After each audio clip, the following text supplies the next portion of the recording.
pulling a late one. It has been rainy and stormy and nasty here today.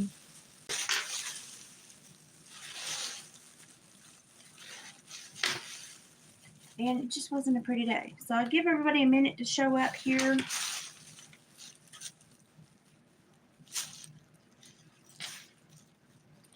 I know I'm late, but we're on a weird schedule again with David's work. So we're just rolling with it at this point and trying. Hi, Gypsy. We're just rolling with David's schedule and just trying to make peace with it and move on with it and kind of keep life going. So we're just trying. Hi, music. Hi, Pocahontas. So yeah, David's working those really weird schedules again. So we are really just trying to cope with it and move on. So I'm checking the backs of these glued keychains because between every sale we check them.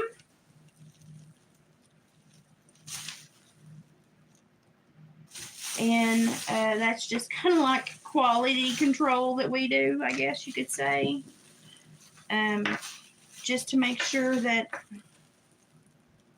see, and there's one that I guess somebody may have pulled on an edge or something. I've got one that might need a little bit more glue.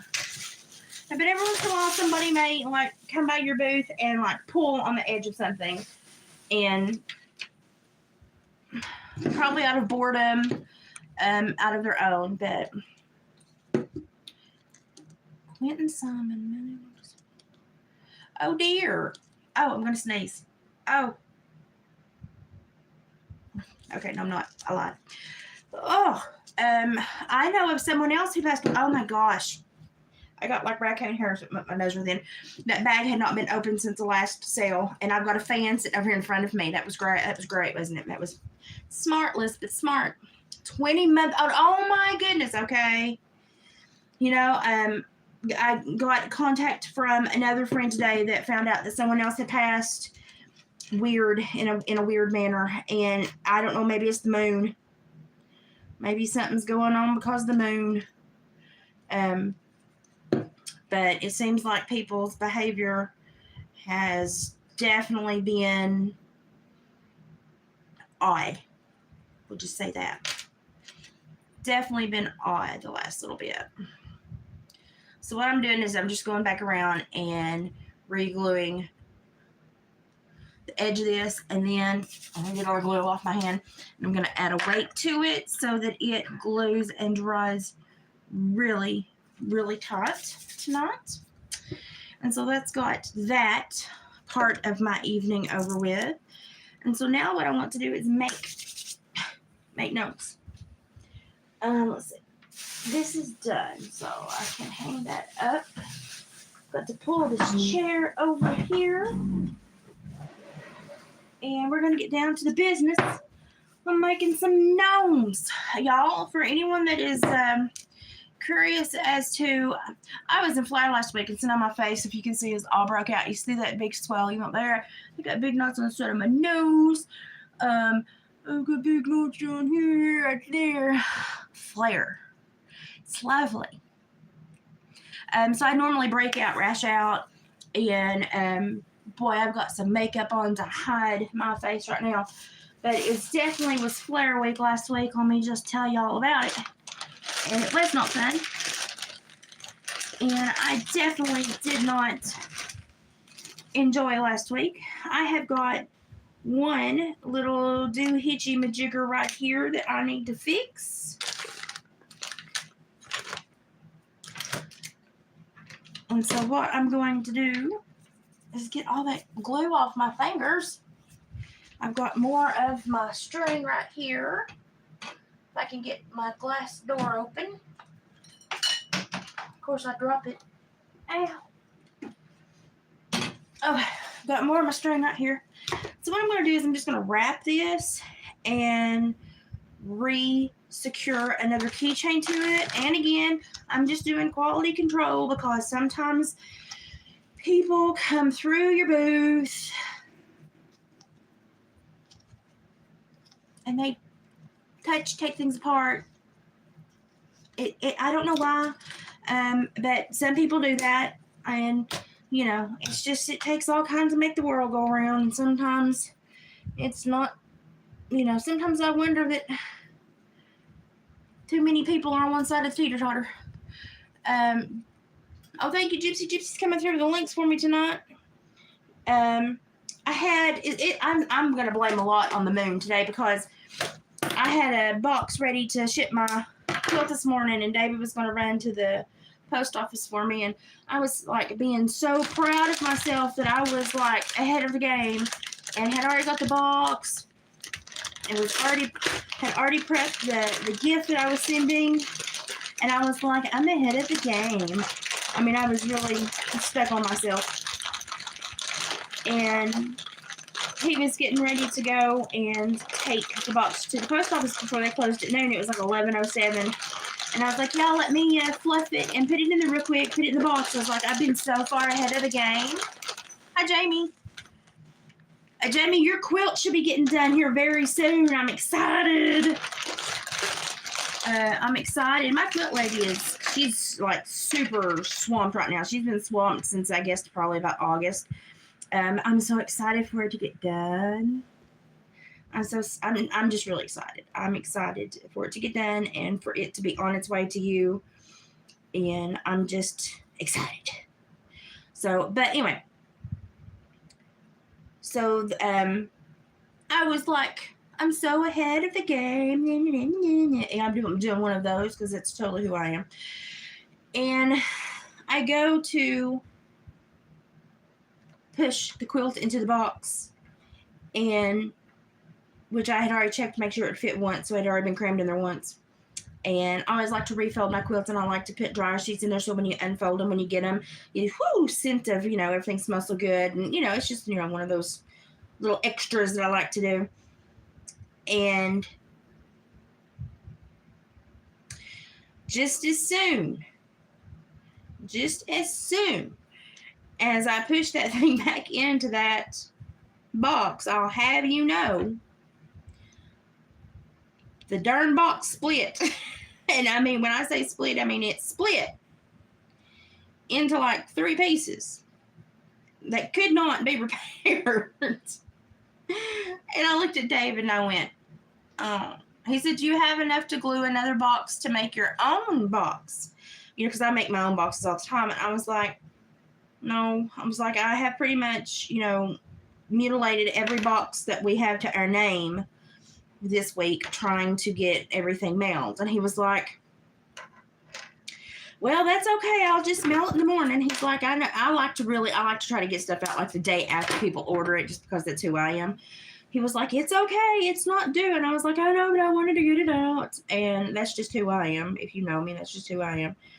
And so it kind of irritated me, but I mean, it's still going to get there. It's not late or anything. I'm just one of those people that likes to get stuff there early. But it's okay. I'm learning patience. Oh my gosh, Gypsy. I don't understand people. No, I lie. I do understand people. I don't want to understand people. And here's the thing that I learned when working in corrections. If you ever get to the place where you understand all the motivations behind all the mean people, stop. Because you have to almost become them to understand them. And so if you really, really get invested in trying to understand them, you put yourself in a very precarious situation of getting too close to the subject matter. There's no nicer way to put it. You just put yourself in a position of being way too close to the subject matter, and you kind of put yourself in a dangerous predicament of starting to resemble that which you despise. And it terrifies me sometimes to see the world that our kids are growing up in. And I mean, it scares it scares crap out of me. I'm not gonna lie. It just scares the absolute crap out of me to see the world that our kids are growing up in. But I can tell you how a lot of it had occurred if yins would like to know. I can tell how a lot of it occurred. The most important thing that you have in contact with when you are a baby is affection. So when you're a baby, all the sounds you make, all the requests for comfort, and all the squalling and crying, that is you seeking your comfort and affection that you felt in the womb, that safety that you felt in the womb. And if you do not get your comfort and affection, it kind of creates this little void to where, well, if I can't have the comfort and affection, I'll take the next best thing, which normally is power, dominion, and control. And so we have a lot of kids now for a couple generations that were raised in the era of the internet to where parents did not have to parent. Babysitters were not hired. They simply placed their children in front of technologically advanced little implements placed in the home. And they allowed technology to raise their children, thinking, oh, they're getting stimulated, they're learning, this is not a bad thing, I'm not doing anything wrong, I'm still being a good parent. So now we're seeing the second pretty much full generation that was raised on the internet, by the internet, with the internet's moral convictions or lack thereof. And we're seeing the second generation of children that are having alienation of affection issues. Yeah, music, that too. You grew up with, any time that you're alienated from a caregiver, a parent, anyone that's supposed to be giving you affection when you're a child, anytime you're alienated, it creates a void. And that void is dangerous. And so we're now seeing the second generation that was created by the alienation of affection that happened when the internet began raising our children. And so these kids grow up, they come out of this safe place, they come out of the womb, and they come out of this safe place and they request affection, they request love, they request devotion, but more than likely what they get is a bunch of light sound stimulation, food used in place of love, not a lot of physical contact, and not a lot of communication. They just basically get told, here, you commune with this little box and these little people inside of this box that really can't show you affection. They can just basically keep your brain busy. And while I deprive you of the true benefits of serotonin, oxytocin, and love and affection, you're going to grow up with this void. And when you get older, you're going to fill it with very horrible replacements. And then I'm going to blame it on society's failures instead of my failure as a parent. And so we're seeing now this latest group of children raised like that. And we're wondering why they don't understand a physical society. We wonder why they don't crave physical contact. We wonder why they don't want any kind of fellowship or communion with their fellow man. They simply want a purpose, a fight, some kind of obligation and a sense of self that creates a movement with an angry face. And it's because that's all that's been role modeled for them, because no one has given them appropriate affection, appropriate role models of what affection should be, appropriate stimulation growing up to understand how we work together as human beings, or how we're supposed to. No one has role modeled that. It has been completely a propaganda machine since the time that they were old enough to watch Caillou, who irritated the heck out of me, I'm just going to say.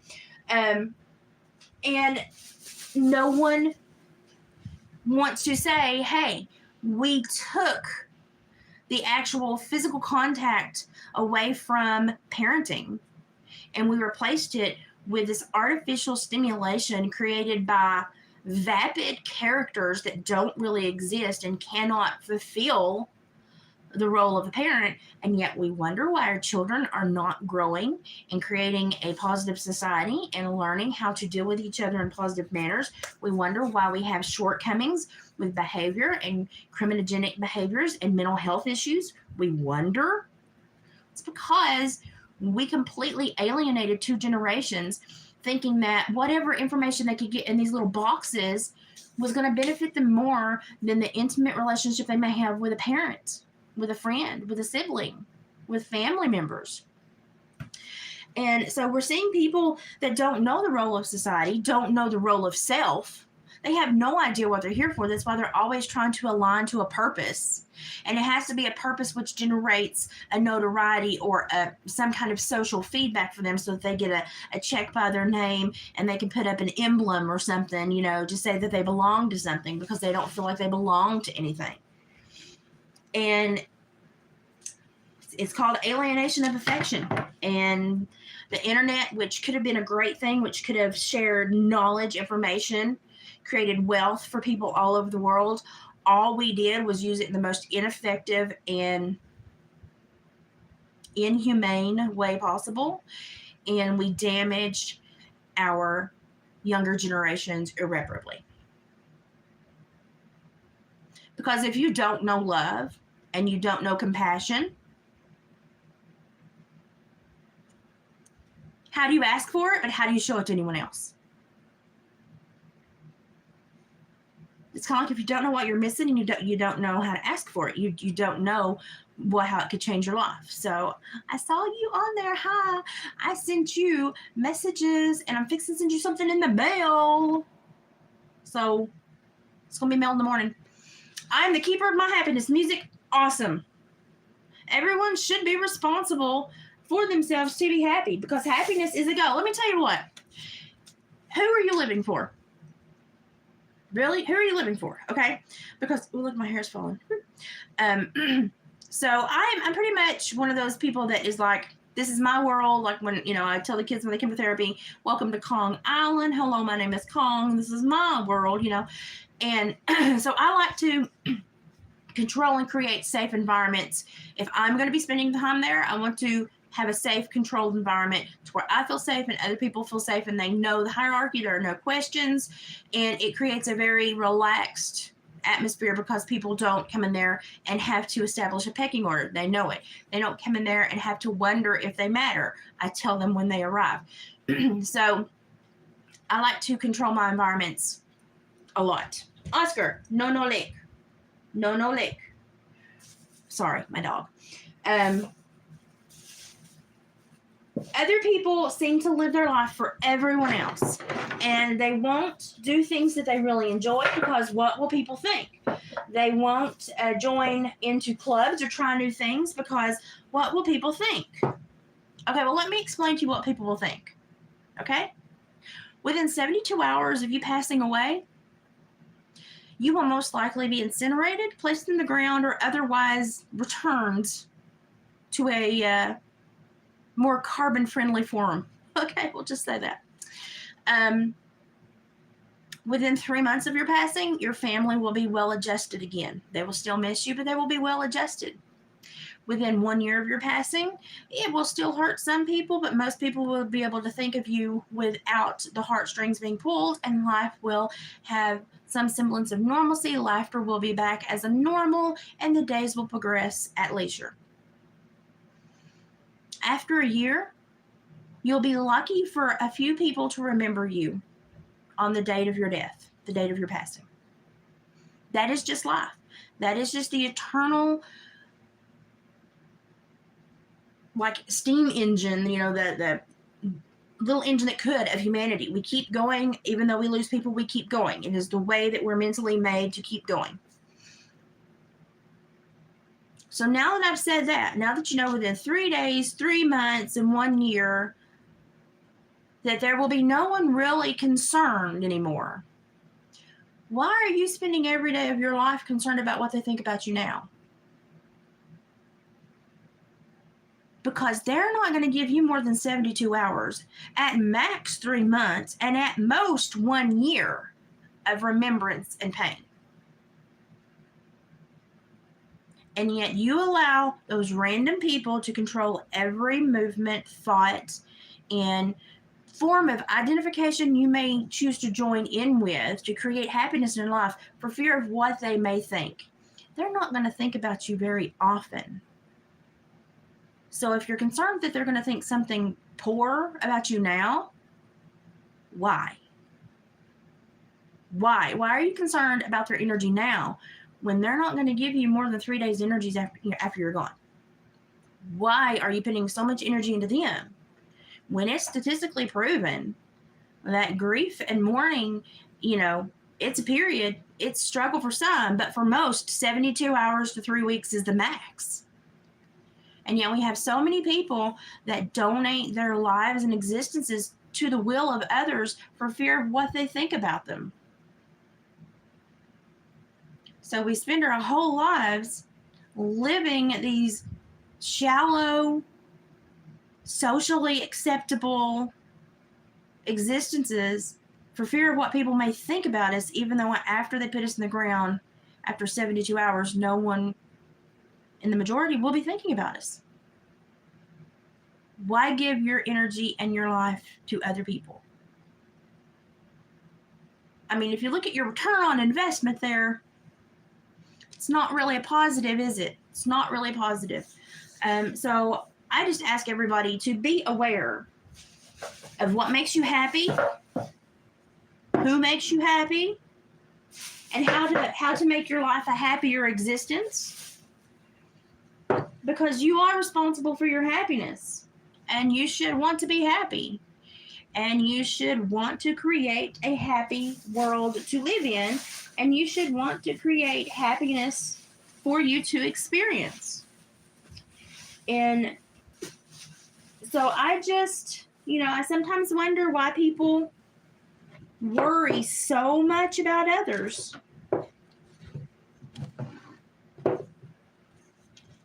When the others truly are not going to be worried about them in the long run.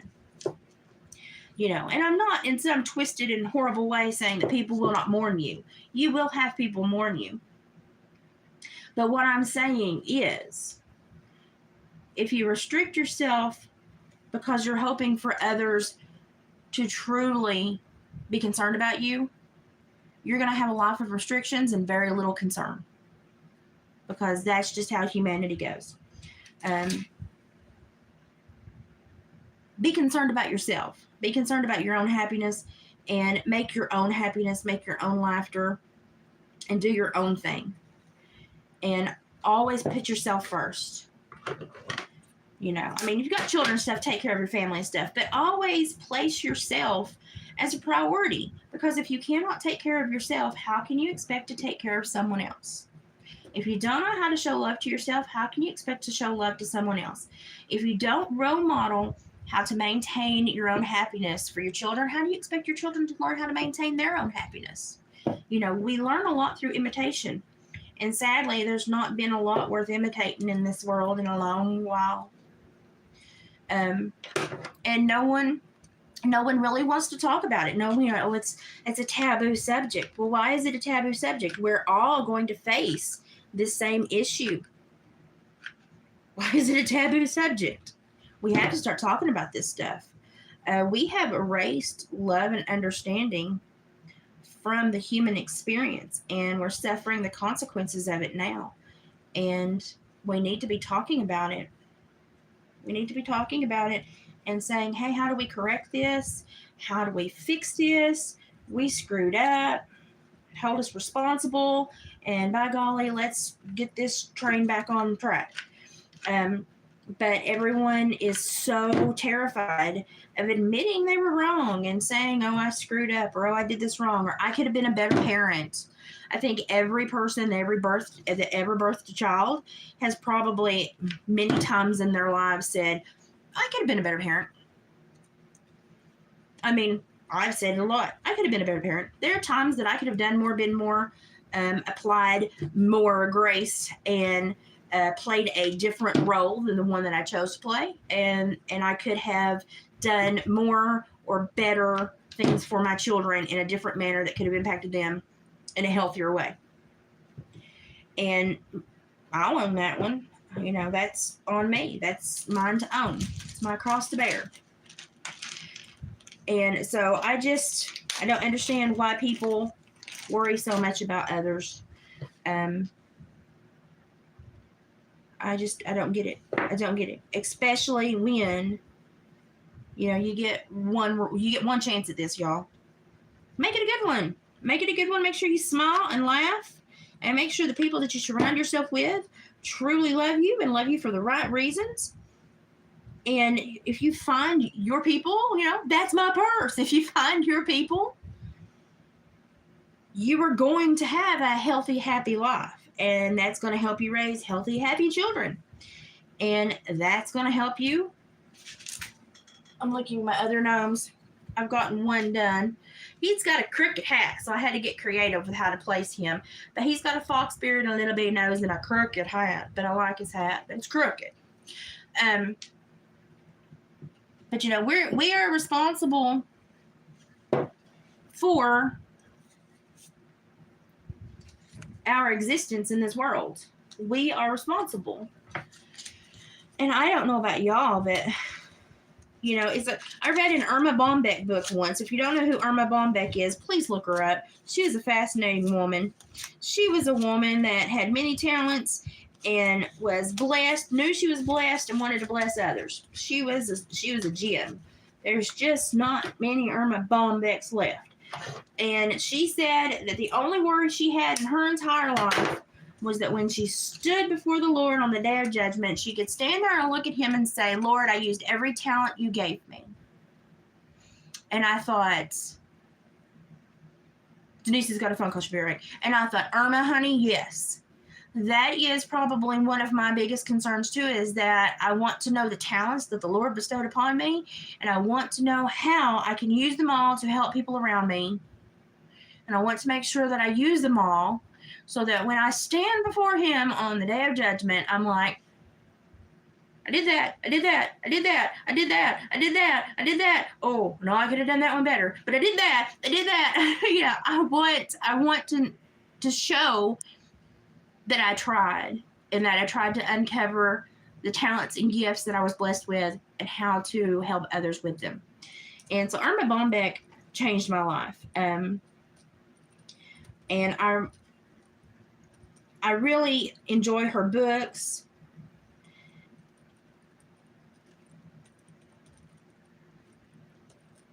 And if you've never read an Irma Bombeck book, please go read Irma Bombeck. She is an amazing woman, and she has an amazing message. She really kind of hit me when I became a new mother. Her humor really got me through a lot as a new mother. And she is just one of the blessings that was bestowed upon this earth that the world did not appreciate near enough. Irma Bombeck was a blessing. So please, if you've never read Irma Bombeck, please go. It's Bombeck, Irma Bombeck. All right, he's done. Got that one done. So I really enjoy reading her. She is a really influential woman. I'm trying to find all these little pieces of fur that David kept for me, and I'm trying to find the smallest ones first so I don't have to cut any. And when I do have to cut them, I'm going to put them inside a bag and cut them because I don't want hair to go everywhere. Because hair goes everywhere. I mean, it goes everywhere. I mean, there is no mild way to put it. Hair goes everywhere. I'm going to have to cut a corner off of this beard because it's cut funny. So if David has a pelt that doesn't take the tanning very well, what he will do is save that pelt for me to make gnomes out of. And so I have pelts here that did not tan the best in the world. And so I am making gnomes out of them. And I'm trying to not, if I have to cut it, I try to pull the hair, split the hair. It's raining again. Split the hair so that when I do cut it, I'm cutting mostly just the skin and not as much hair, so that I don't end up covered in hair. Because y'all, I swear I had to put Drano on all my sinks and faucets the other day, and I told David, I said, I swear it's because of all the crafts I'm doing and where I take showers after I do all these fur crafts and I'm covered in fur. I said, I swear that's what it is. And he's like, I don't think it's that bad. And I was like, you have not emptied the vacuum and mopped after all of my crafting. I was like, you just don't know. So all I'm doing is I'm going to do 2 more bearded ones, and then what I'm going to do is I'm going to show you how to make a pine cone one. So hang with me for a couple of these smaller ones, and then we'll do a pine cone one. So I'm trying to get some of these smaller ones done and out of the way.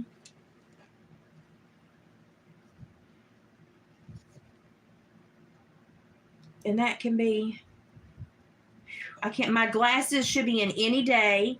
I called again today and they weren't in yet, but they should be in any day. And maybe soon I will not feel blind as a bat. So that is my hope, that I get my glasses here very soon so that I don't feel blind as a bat. Okay, so here is my beaver chewed willow that David has just cut. And so I'm fixing to give him a little beard. And I'm going to give him a little beard. So these are not, like, it takes a while to cut the wood, and it takes a while to make sure that you've got, you have to tan the fur, and then I have to have ribbon and string and all that jazz. But these are not difficult to make. Once you get everything prepared and prepped, and you sit down to make them, it doesn't take that long. But of course you do have quite a bit of prep work that goes in before them. So yeah, I mean, I can say that, yeah, you do spend some time in preparation, and there is work to get these completed, but it's not that bad. And they go kind of quick when you sit down to make them. And matter of fact, I'm glad they go quick, because I did not know I was going to have cluster migraines out the yin yang this week. It's been one of them weeks. So I'm trying to give all of the ones that don't need a hat made, I'm trying to do those first, because if they have the wood chew at the top, I try not to cover that up, because I think the natural beaver wood chew is much more interesting than a flannel hat. So the very first gnome I made that had the button in the middle of the forehead, that went to Teresa, who purchased the last native rattle that I made. She requested him and actually wanted to purchase him, but where she had made multiple purchases in the last couple weeks, I sent him as a thank you to her, because she had really helped us quite a bit. There's him. So if they've got a natural hat, I kind of leave it alone. Now, I do have some paints, and after I look at them for a while, if I think I need to go back and like paint their hat, then I will go back and like just haphazardly chalk paint it with a chalk color that I have. But I try to stare at them for a little while before I do that to see if I really want to cover up that natural wood, because that natural chewed wood is just so pretty. And if I don't have to cover it up, I don't like to cover it up, because I think people appreciate, I think people really do appreciate the natural wood.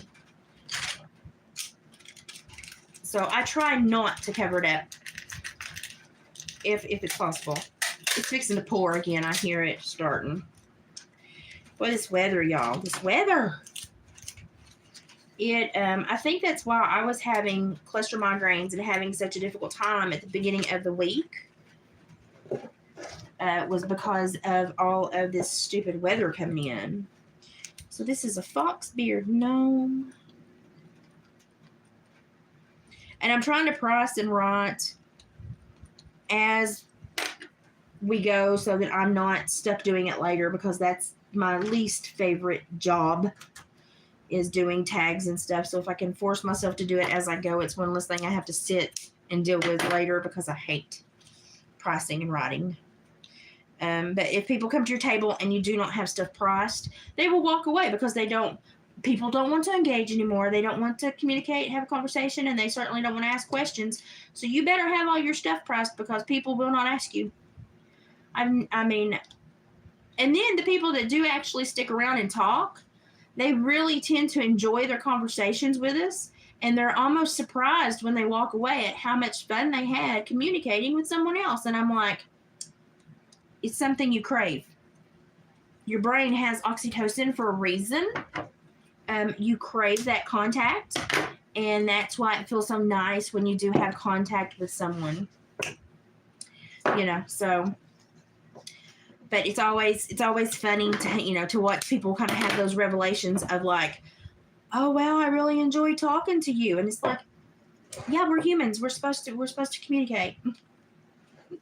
I always get the biggest kick out of trying to explain that to people, and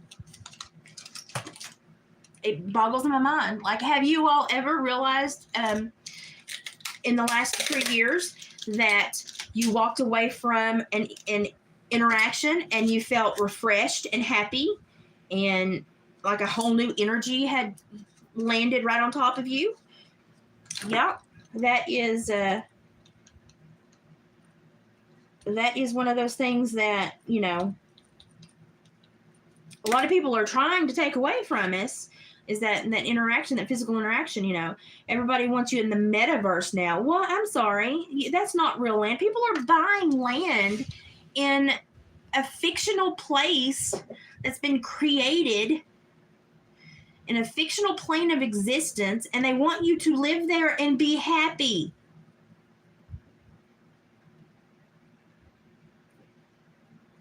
Like, oh, you can live there and have the full experience of being a human. You can even have an animal. You can even have a dog and watch movies in your meta home on your meta acreage and pet your dog. And I'm like, how can you get any kind of satisfactory stimulation from petting a fake animal? Well, you're not even petting.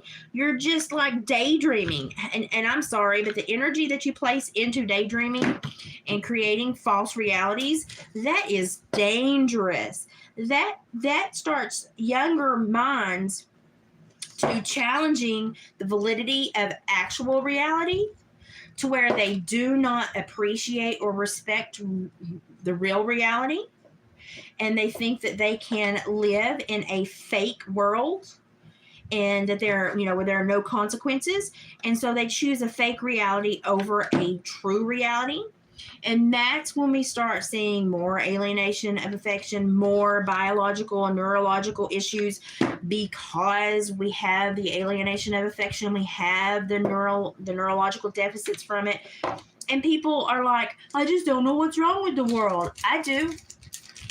We're herd animals. We're supposed to contact each other, communicate, share our energy, interact, build our energetic responses and our bubbles. Everybody knows you have an energetic bubble. If you walk into a field of horses, you can walk toward the horses and shift the horses without making a sound, without raising your hands. You just simply move toward them with an inclination of your energy, and they will be like, excuse me, out of your way. We're getting out of your way. We're getting out of your way. And yet people will say, oh, no, the human body, no, we can't do anything like that. I can't believe you would believe stuff like that.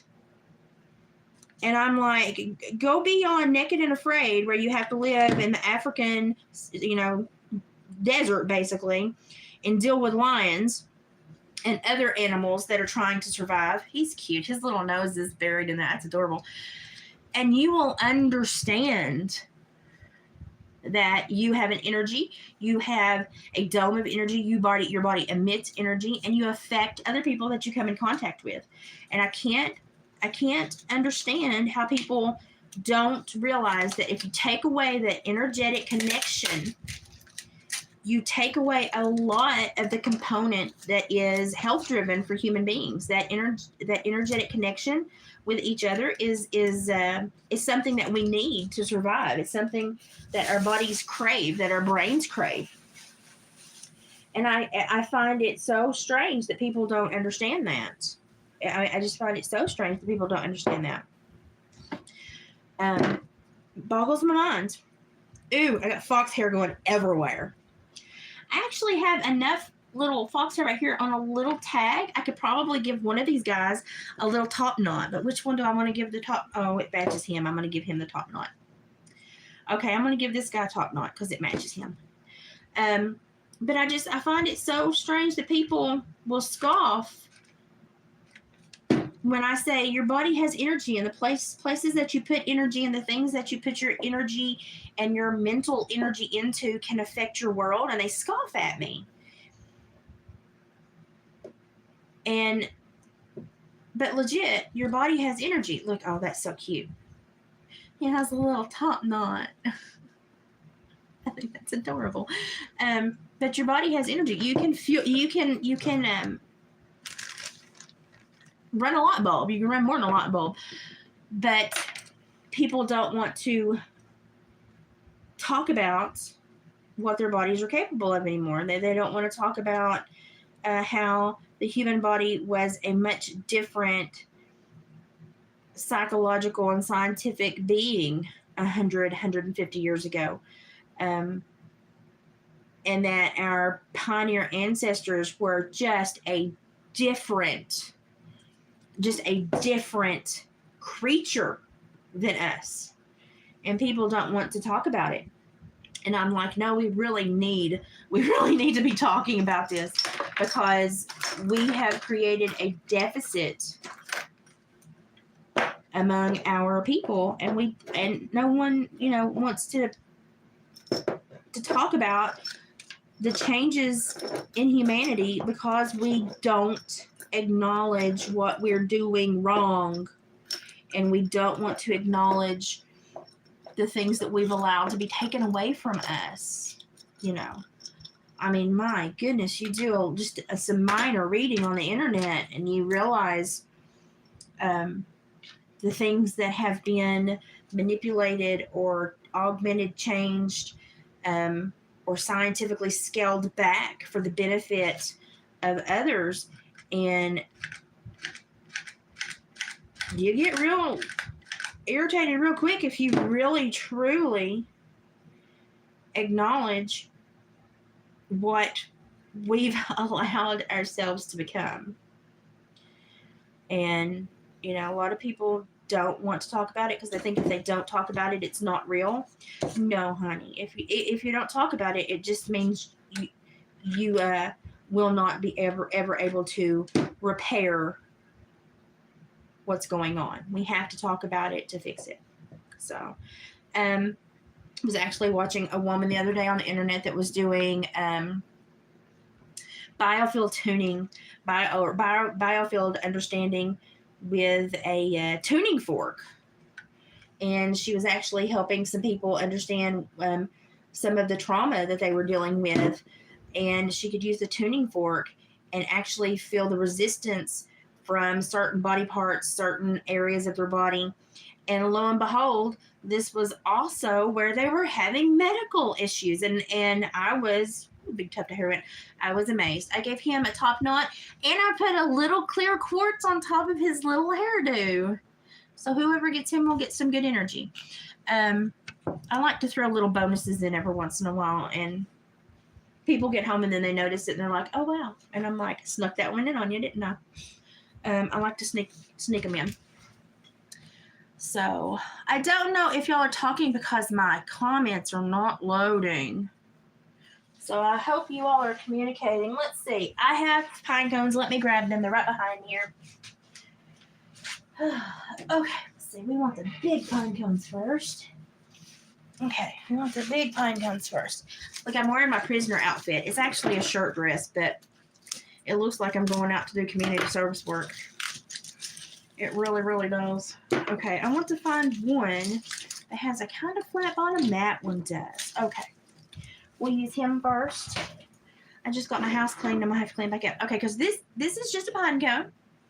It is just that big. It's a smaller one. Yeah, tuning forks are, yeah. That lady was amazing with them. I was really impressed with her. I'm going to find the prettiest side. The prettiest side on him is right here, so this is going to be his front. It's just this big. It's not a huge, gigantic pine cone by any standards. I am going to cut my flannel, and he's going to have a fat head, so I've got to cut a big part of flannel for him. And people really like these buttons, so I'm going to try to get another button in there.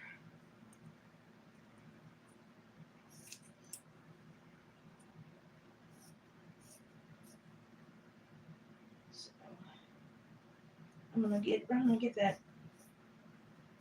I think I can make two out of this. I wanted to get right on that little bias. Well, no, I'm going to be able to make one, but that's okay. That's okay.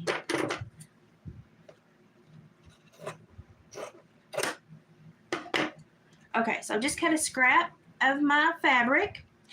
Hi, Bubbles. And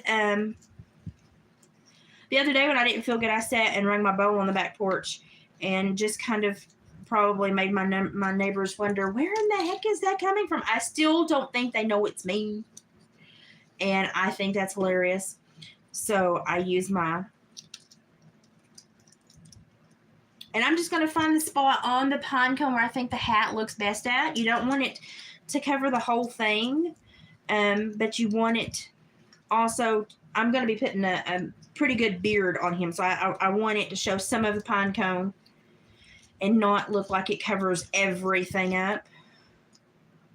Okay, so I've gotten him where I want him.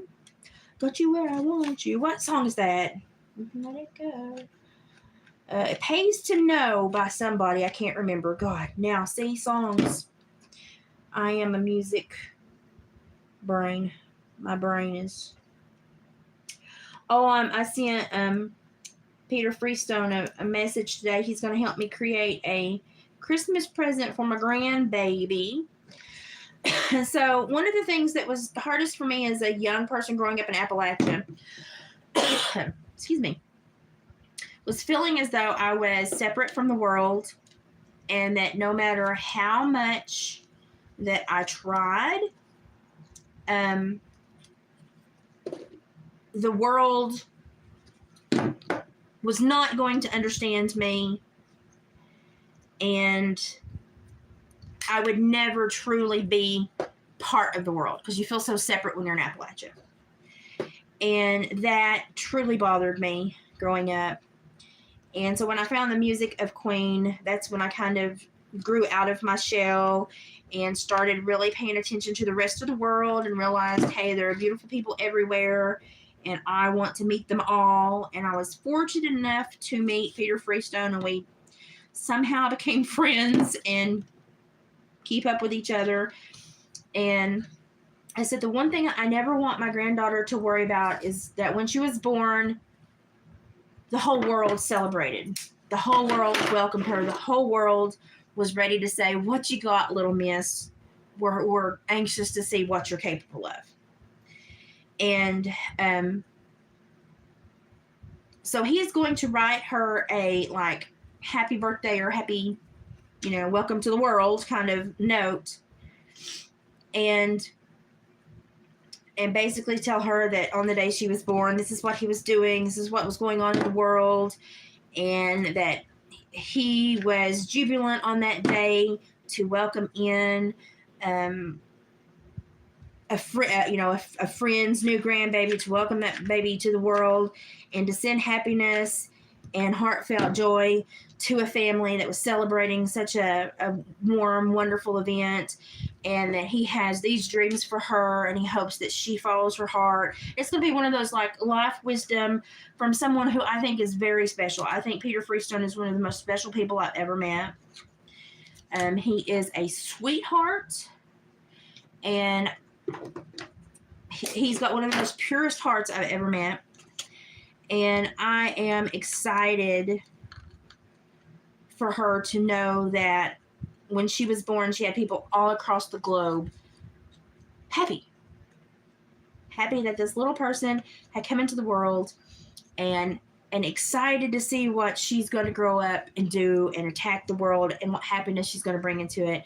So he's going to write her this, like, little life wisdom, on the day you were born, these are my hopes for you, kind of thing. And I've got a lot of pictures of us when we've been able to visit and see each other. And I'm going to frame a picture of me and him together. And then I'm going to frame a picture of one of her better pictures from how she's growing up now. And in the middle, I'm going to frame his letter to her. And that will be a keepsake for her to know that on the day she was born, she had someone all the way across the world celebrating, someone that the world holds in high esteem, and someone that the world calls a celebrity, and someone that everyone wants to meet. And yet he took a moment to sit down and tell her via letter how happy he was that she was here. And she'll get to keep that forever, and know that the world is bigger than Appalachia, and that it's not difficult to get out of Appalachia, because she already has people outside of Appalachia that are rooting for her and happy to have her in this world and ready to help her if she needs help. And so I'm really excited for her to grow up and understand and have that really hit her and know that.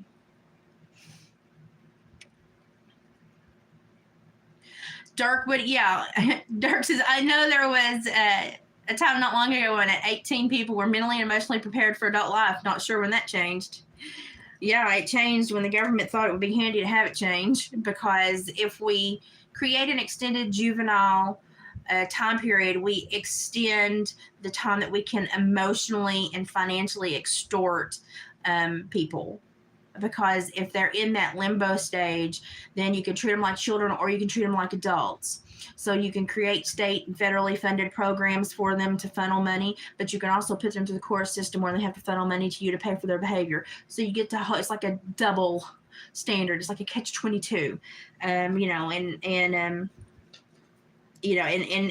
if people would really just think about, how life has changed and what perhaps the motivation behind the change was, people would probably be terrified. So, but people don't always, they don't often think about that. They don't put two and two together many times. But it used to be a time when citizens were the pride of a nation, and that they were revered, and the most important thing that the nation had. I don't think he needs a beard. Look at that. Is that not adorable? He's got glue flapping off of him. Is that not adorable? Now, you could cut little felt feet. You could put another little beard on him. I think he's adorable just like that, and I don't think he needs anything else. And that is a pinecone gnome. Now, you can dress him up. You can get the glitter ones for Christmas. You can do different shapes of noses. You can do different styles of hats. You can put jewels and beads on the hat. I dropped him. It's just kind of whatever you want to do. But it's, you can make these out of anything that you find in your home. You can make these as long as you are creative enough to look at them and go, oh, I see this. So I try to kind of hopefully show you all that, the only limitations that you truly have are the ones you place upon yourself. And David forgot to drill holes in those. No, he didn't. I'm going to put strings on. Hello. Hi, Fang. Felt feet. Yeah, that would be cute. Felt feet would be cute. I've got some felt ordered, and so if I look at him for a while and I think he needs felt feet, I may put some on him. But right now, I like that one just the way it is. So now I'm going to make one of these. And I'm fixing to upgrade my Dremel because I'm going to start doing the carvings and some of these of the wood spirits and stuff because I know I can do it. I know I can do it. So by golly, I'm going to challenge myself. And that's going to be my next big try is carving. So by golly, I'm going to try it. We're going to see if we can get there. I think I'll be able to do it. I'm excited to try, if nothing else. It could turn out like a complete bust, but I'm excited to try it. I better not use those. Those are palms that I'm going to make, and he would not enjoy me using those for that. Let's see here. I hate cutting fur in the house. You guys have no clue. But there's no way around it, so at least I've got a fan blowing it that way and I can vacuum it up. Thank God I have a Dyson that I got secondhand. I don't have any with feet yet added because when I go through a different county this weekend on the way back, we're going to stop at one of the little Dollar Tree stores, and they're supposed to have a little like party favors for like newborn parties and baby showers that are little tiny shoes, and I'm going to get those so that I don't have to sit down and create shoes. Because if I sit down to create shoes, the world will stop, and that's all I will do for a long time. Honestly, it is. I'll get so into it that I will forget to do anything else. I'm trying to part the hair so I can cut this without cutting the fur.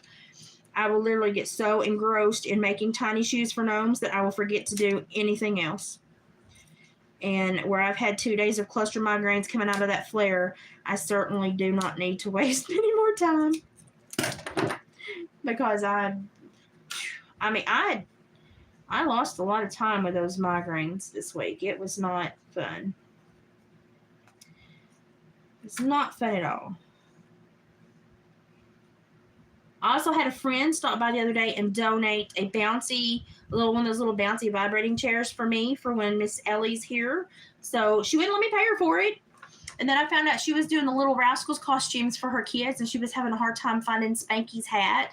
And I was like, yo, I just ordered felt. I will sew you a Spanky's hat. And she was having a hard time finding, I call them low underpass hats, those like newsboy hats. I used to have one. I used to wear it a lot. I loved it. I miss it. I found one online for $6.39, and I said, hey, I'm going to buy it for me. You can use it for Halloween. Just bring it back. And so I helped her finish her Halloween because she's got 6 little boys, and they're all going as the Little Rascals. I think that's adorable.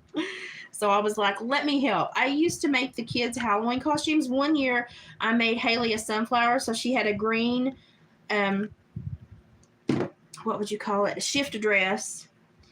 And at the top of her, I made her a hat that had some big padded sunflower petals with a big sunflower spot and a bee on it, and it went down and tied under her. It's like a little hat that tied under her chin and a big bow inside, like a southern belle on it. And she was a walking sunflower. I got so many compliments, and they were like, why don't you do this like that's like the thing you do? And I was like, I don't have time to just sit around and do nothing but sew. I mean, it would be a great life, but I don't have time for that. Of course, that was when I was in college and working full time and doing everything. So I really could not have done that. But I would have absolutely loved it if I could have done it. That's cute. That's going to work. Okay. So now all I've done is taken the wood rounds. I've put the fox, I dropped him. I put the fox hide on him. We had a fox not take the last bout of tanning, so what did take, we've cut into beards, and the rest of them, sadly, could not be used. We tried to salvage all we could. Poor little guy just did not want to tan. So we had to get creative. but we're trying to not waste any of the fur. So that's why we're getting super creative here lately with the fur. But I'm going to ask her for a picture of the kids when they get all in their little rascals outfits. I'm going to ask her for a picture and if I can share it, because I would love for you all to see. She's got 6 little boys. Didn't have a little girl. There's no Darla. She's got 6 little boys. And they're doing, she's doing and alfalfa. And, I mean, she's just going with it. She's having an absolutely great time with it. And I think it's going to be adorable. And I'm excited to get pictures from her on Halloween night. So the hat should be in next week, and I'm just going to let her have it till after Halloween. And she was like, "You really going to do that?" And I'm like, "Well, yeah." I was like, "I want one of these anyway, so I'll just go ahead and buy it. And you hang on to it till after Halloween, and then you can hand it back to me. And then I'll have one that I can wear when I go out with David. Sometimes I like to wear toboggans, but most of the time I just like to wear a hat. So I'm a weird person. I get hot. Like, I'm hot-natured, so I don't need any extra. And I'm hoping I'm out a lot with him this winter, and I certainly do not need any extra insulation on me when I'm out, because I am hot-natured.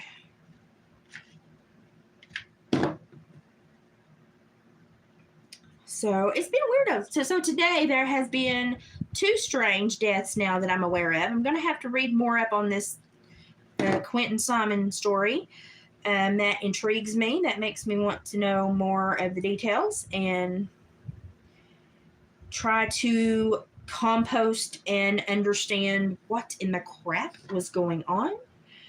But I also will tell you all that, be careful, like I said before in this thing, because lots of times if you strive to understand a lot of these people that have some really bad behaviors and inclinations, lots of times when you strive to understand them, you end up kind of resembling and becoming them.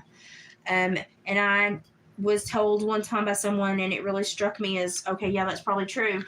They said, if you ever get to the place where you understand the motivation of these people, you probably will become one. And I was like, oh. And it struck me odd because I had worked with a lot of the people that had dealt with the murderers and the really nasty people in prison. And sure enough, a lot of people that worked for a long time in that field sometimes did create some very strange inclinations in life. I'm trying to pick my words carefully. And I did see them start to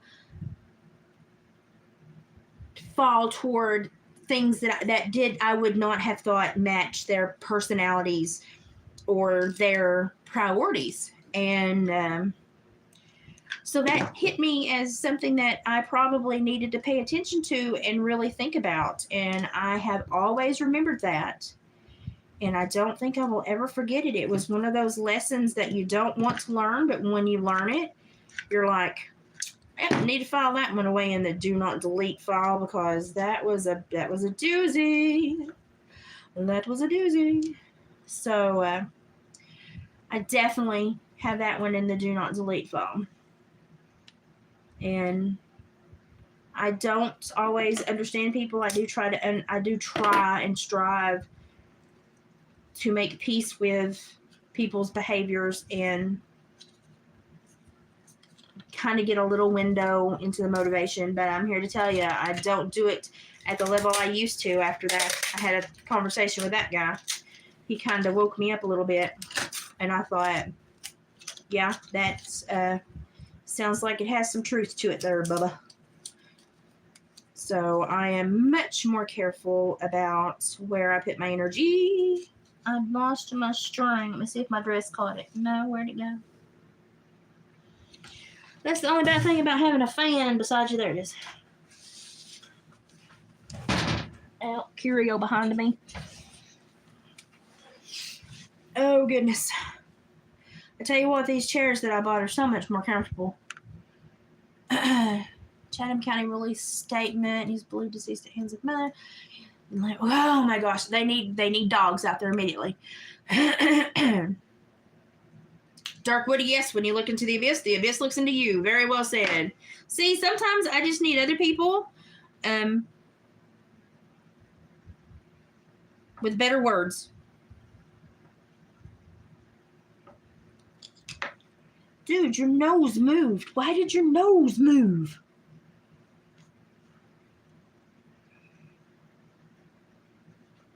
My gnome's nose moved. I don't know why his nose moved.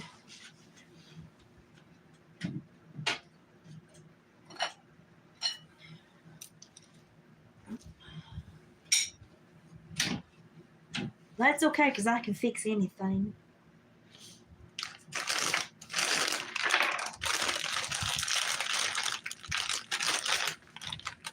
I just have to find what I'm going to fix them with.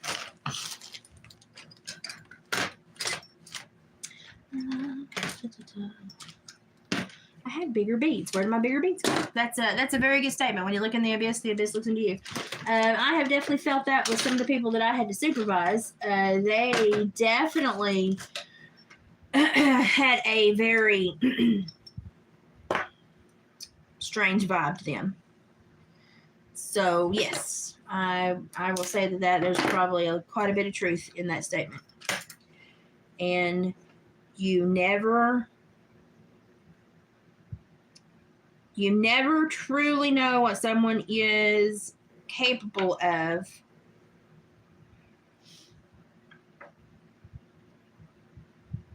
until they are truly on the chop block. And then they will kind of show you their true colors.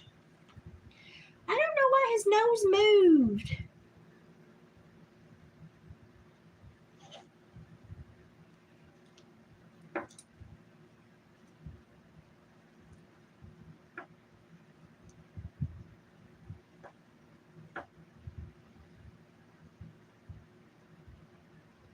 But you know, that's okay. I'm fixing to cut it out. Say goodbye to your nose. You just had a nose job. I just gave my nose job. Okay. Now we're going to give him, I've got an orange, sparkly nose. I'm going to give him a special nose since I had to take his other nose away. Because that's how I'm going to apologize for giving him a nose job. I am sorry. But you shouldn't have let your nose move. Okay, I need more glue sticks. Yeah, sometimes, Fang. Sometimes it can, if you leave the door ajar, it will push it open. That is why I secure all mental doors. Mental, emotional, physical doors. I secure them all.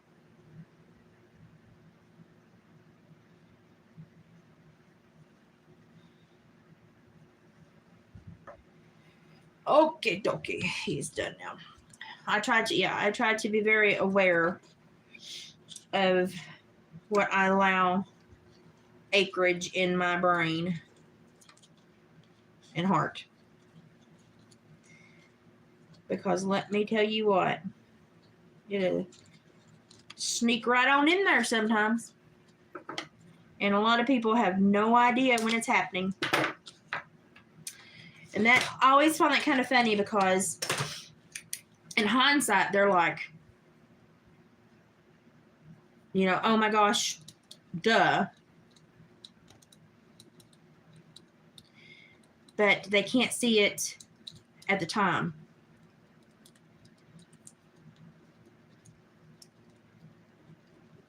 My pen does not want to write. Okay, so there's the gnome with the sparkly nose. He's got a sparkly nose. And I'm going to pull his hair and froof it up a little bit more there. I froofed his hair up a little bit more. He's got a sparkly nose. And I'm hanging him on my little hanger thing over there when I get done with him.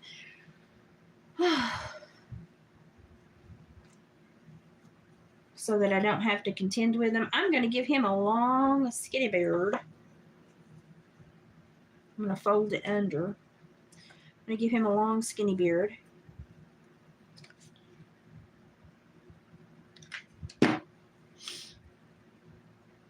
You know, and kids are the most susceptible because of music and even books you read in school and stuff. A lot of the kids don't understand the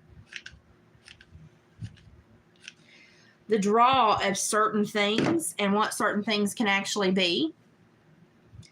And so they find themselves in a pickle without realizing that they were in a pickle vat at all. So the bad part is his grandmother had custody from CPS and she left him with mom who lost custody. Grandma's in trouble. She's in Indiana working. Daughter can talk babysitter. Oh, grandma. If mom lost custody and was not supposed to have that child in her care and grandma did that, grandma. What were you thinking? That's sad. That is very, very sad.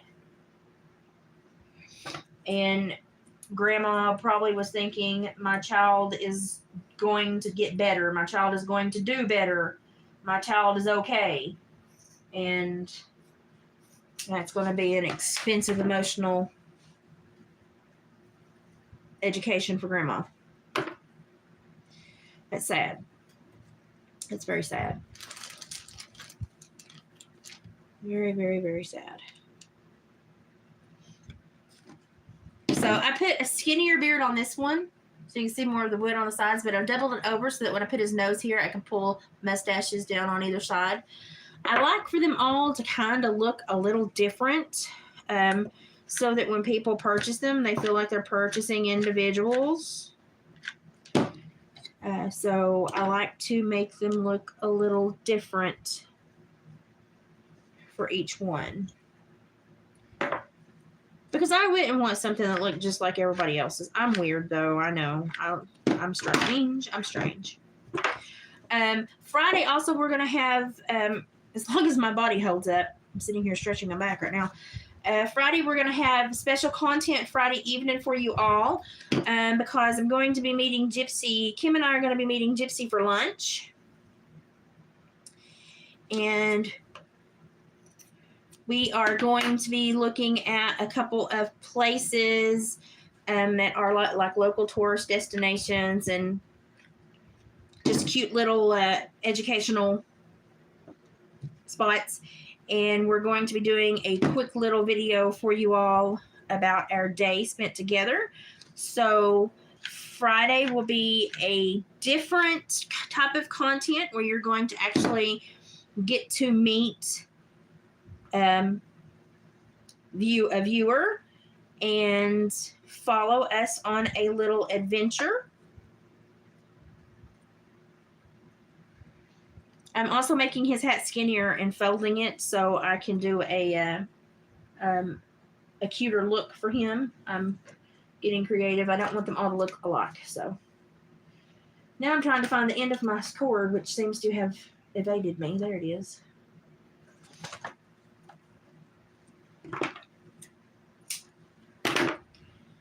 So Friday should be interesting for everyone if you enjoy kind of seeing the YouTube channel kind of turn into real life. We have actually become quite close friends, and I've met a few viewers and have made what I would call very solid friendships, and I'm tickled to death. And we're just going to try to have a good day. We have a reason that we have to see each other, but we decided to make it into a day. Now, it's not going to be like a huge event because my body will not hold out for a huge event. But we are going to try, since we're going to meet each other and have the opportunity, we are going to try to make a little video and show you a local place that is kind of like a living legend, and share a little bit of my local history in this area with you all. And and share, the growth of kind of my world to where I'm expanding and meeting my subscribers and creating really great friendships. So I just want to share that with you all.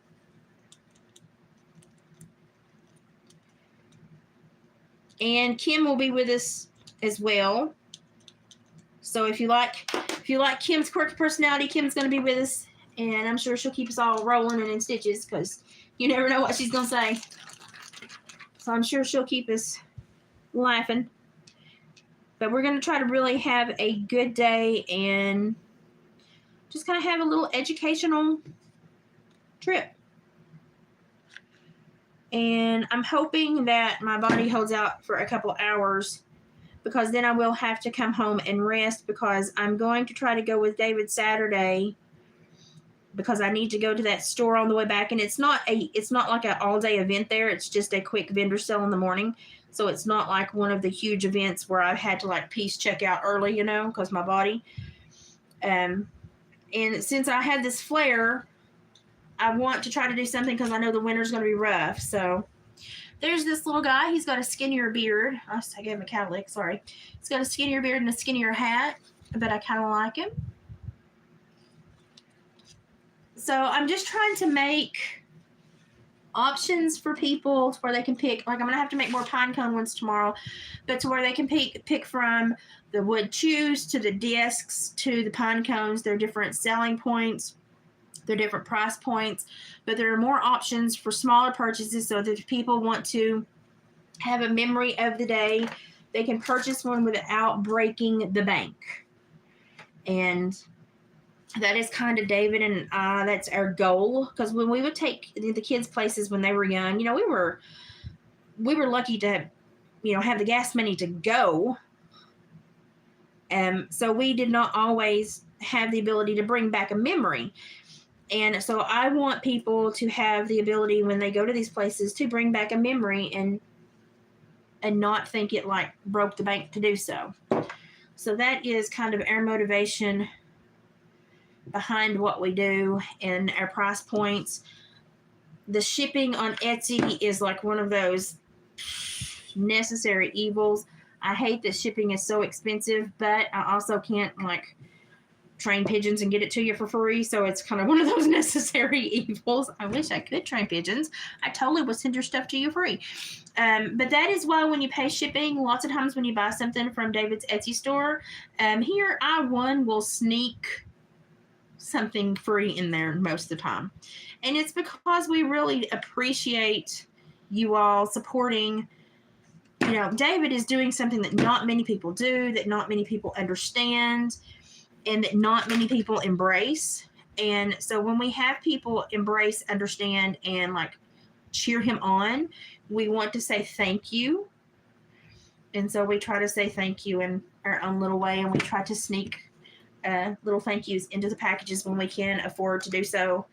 And lots of times that's where my jewelry will go. I sell some, but a lot of it I send as thank yous. Because lots of times if the men buy something and the women are like, why did you buy that? But if it comes with a pretty pair of weird earrings, they're like, oh, no, you can buy more.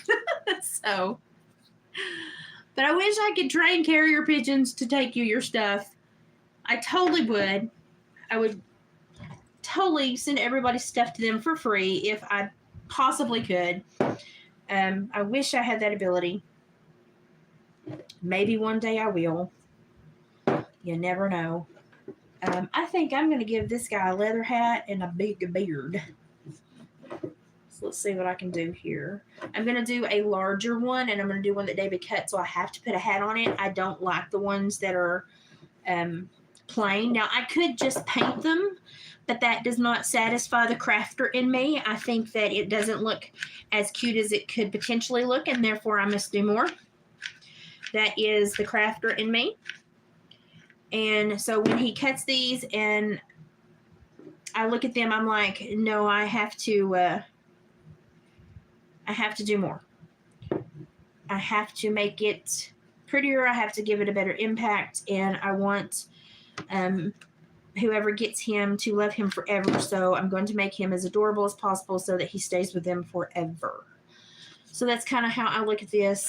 And yes, every once in a while I go overboard. And next week when we make the Chupacabra cat, you all will see my overboard status on full display. I'm just going to go ahead and warn you. David has looked at my plans on this and he's just like, oh dear. It's going to be adorable. I'm not going to lie. It's going to be absolutely adorable. It is going to be rather outlandish. And that's just how I roll. But it's going to be very cute. And I think that China will really, I dropped my tape. I think that China will really enjoy it. She's been a great supporter of the channel for a while. And she had this awesome idea. And I just want to do it justice because it really is a cute idea. It really is a terribly cute idea. And I just want to do it justice. So we're going to make our first Chupacabra cat.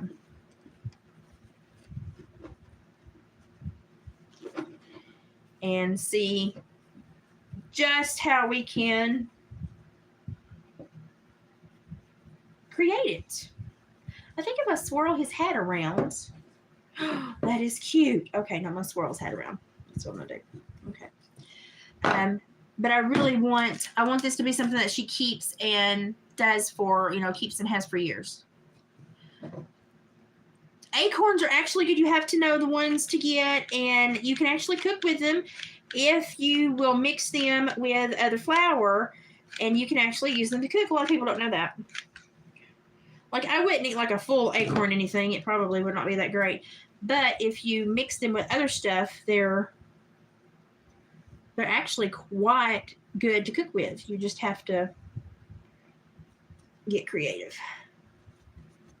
My great grandmother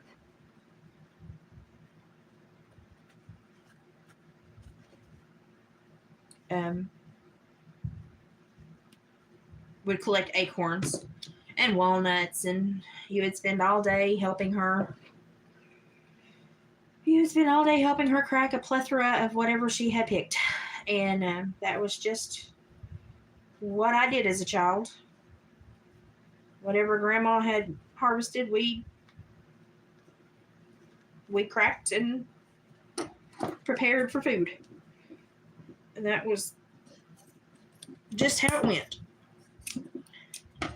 But I do remember her cooking with them quite a bit. Oscar, no lick. No lick. Okay, now I'm leaving his cat open at the moment, but it's because I have a leaf and a little cotton stem to go in there. And I'm going to put one at the side of his hat and one at the top because I want him to be a little different than the other guys. So that's why I'm doing that. So I'll have to run back to my craft room after the live and grab that to finish him completely because I want him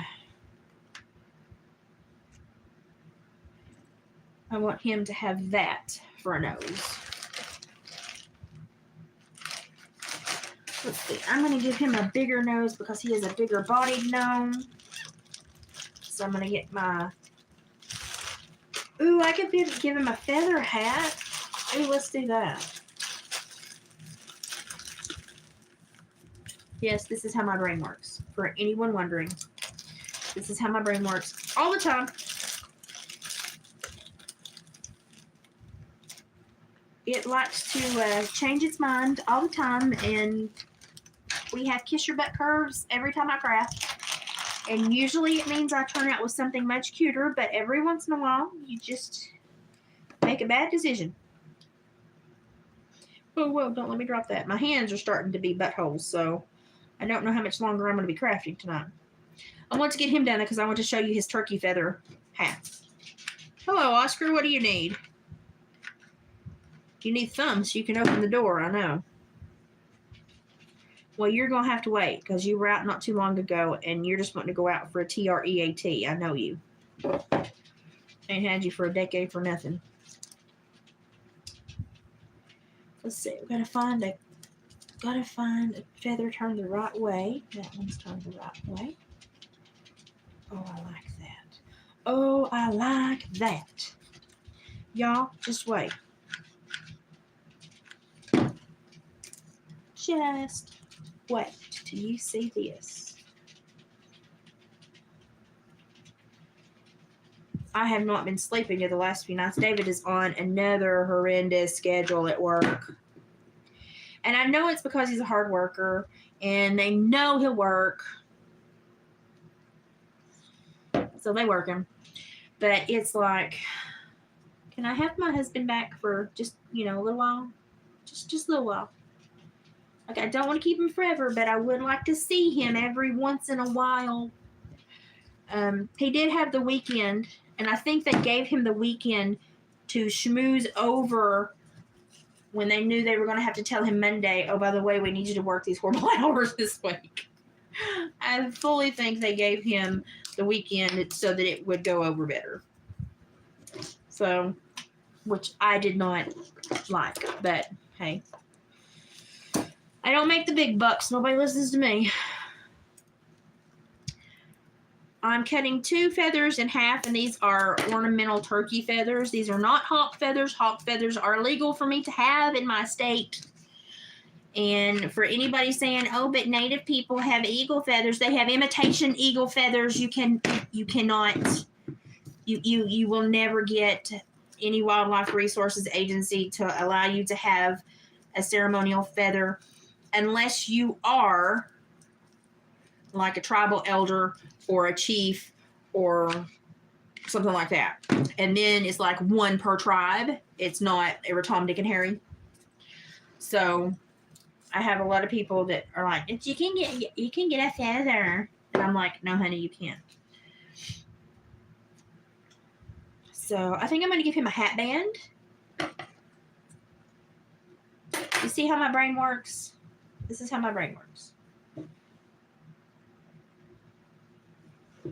I really think he's cute, and I want to give him a hat band. But I have a lot of people all the time, they're like, my grandmother has an eagle feather. And I'm like, well, then your grandmother should probably be in the federal penitentiary. Because you just can't get them. But you can get imitation, which half the time is what I think people have. They just don't know. Bless their hearts, Lord, love them. Y'all know what that means. Y'all know what that means. It's like I had a lady at the last vendor sale stop and tell David that my smudge feathers were not smudge feathers, that they were something else. And I was like, you do realize that out of all the different tribes, no one cares what you think. Because we're all raised different and taught different, and a lot of the tribes overlap, and a lot of the teachings overlap. And it's just like, don't fuss about it. We all share things. We all, there are a lot of similarities in some of the tribes. There are a lot of differences in some of the tribes. But at the end of the day, who cares? Whatever you were taught is what you were taught. Run with it and have fun with it. And don't dog anyone else's tribe for doing it different, because we all are different. But I think that's that whole dialogue and communication thing, where we're failing in this nation again. And people just cannot allow people to have different perceptions and different points of interest and different teachings, and boggles my mind, but some people really struggle with it.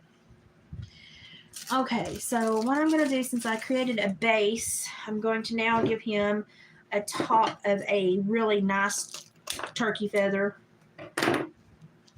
to kind of fill in the void and give him the right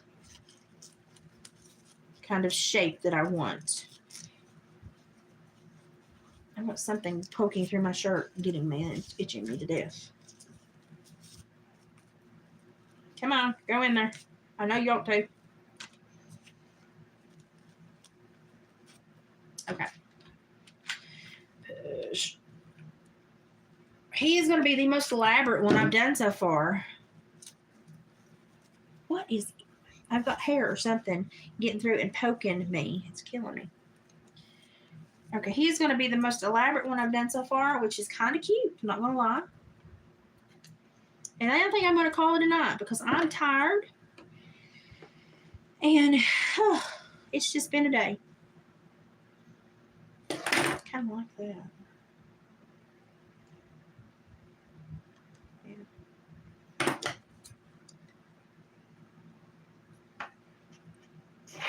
I'm going to finish this little guy. I'm going to give him just a little bit of a cover for his feather, just to kind of finish off the hat just a tiny bit.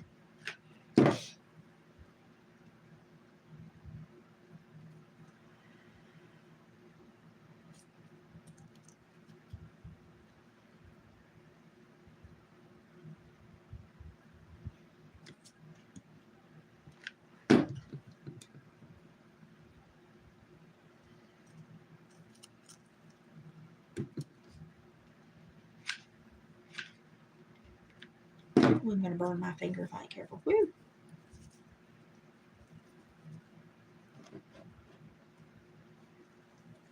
Now I have to put his hanger in the back. So this is where I have to be careful.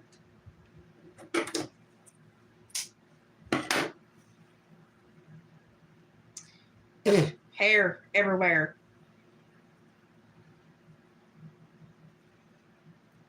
I'm just here to tell you, if anybody ever wants to visit me, you're going to get a vacuum in my house. No bird attached. If you ever do find an eagle feather or a hawk feather, please call your Wildlife Resources Agency because you must report it.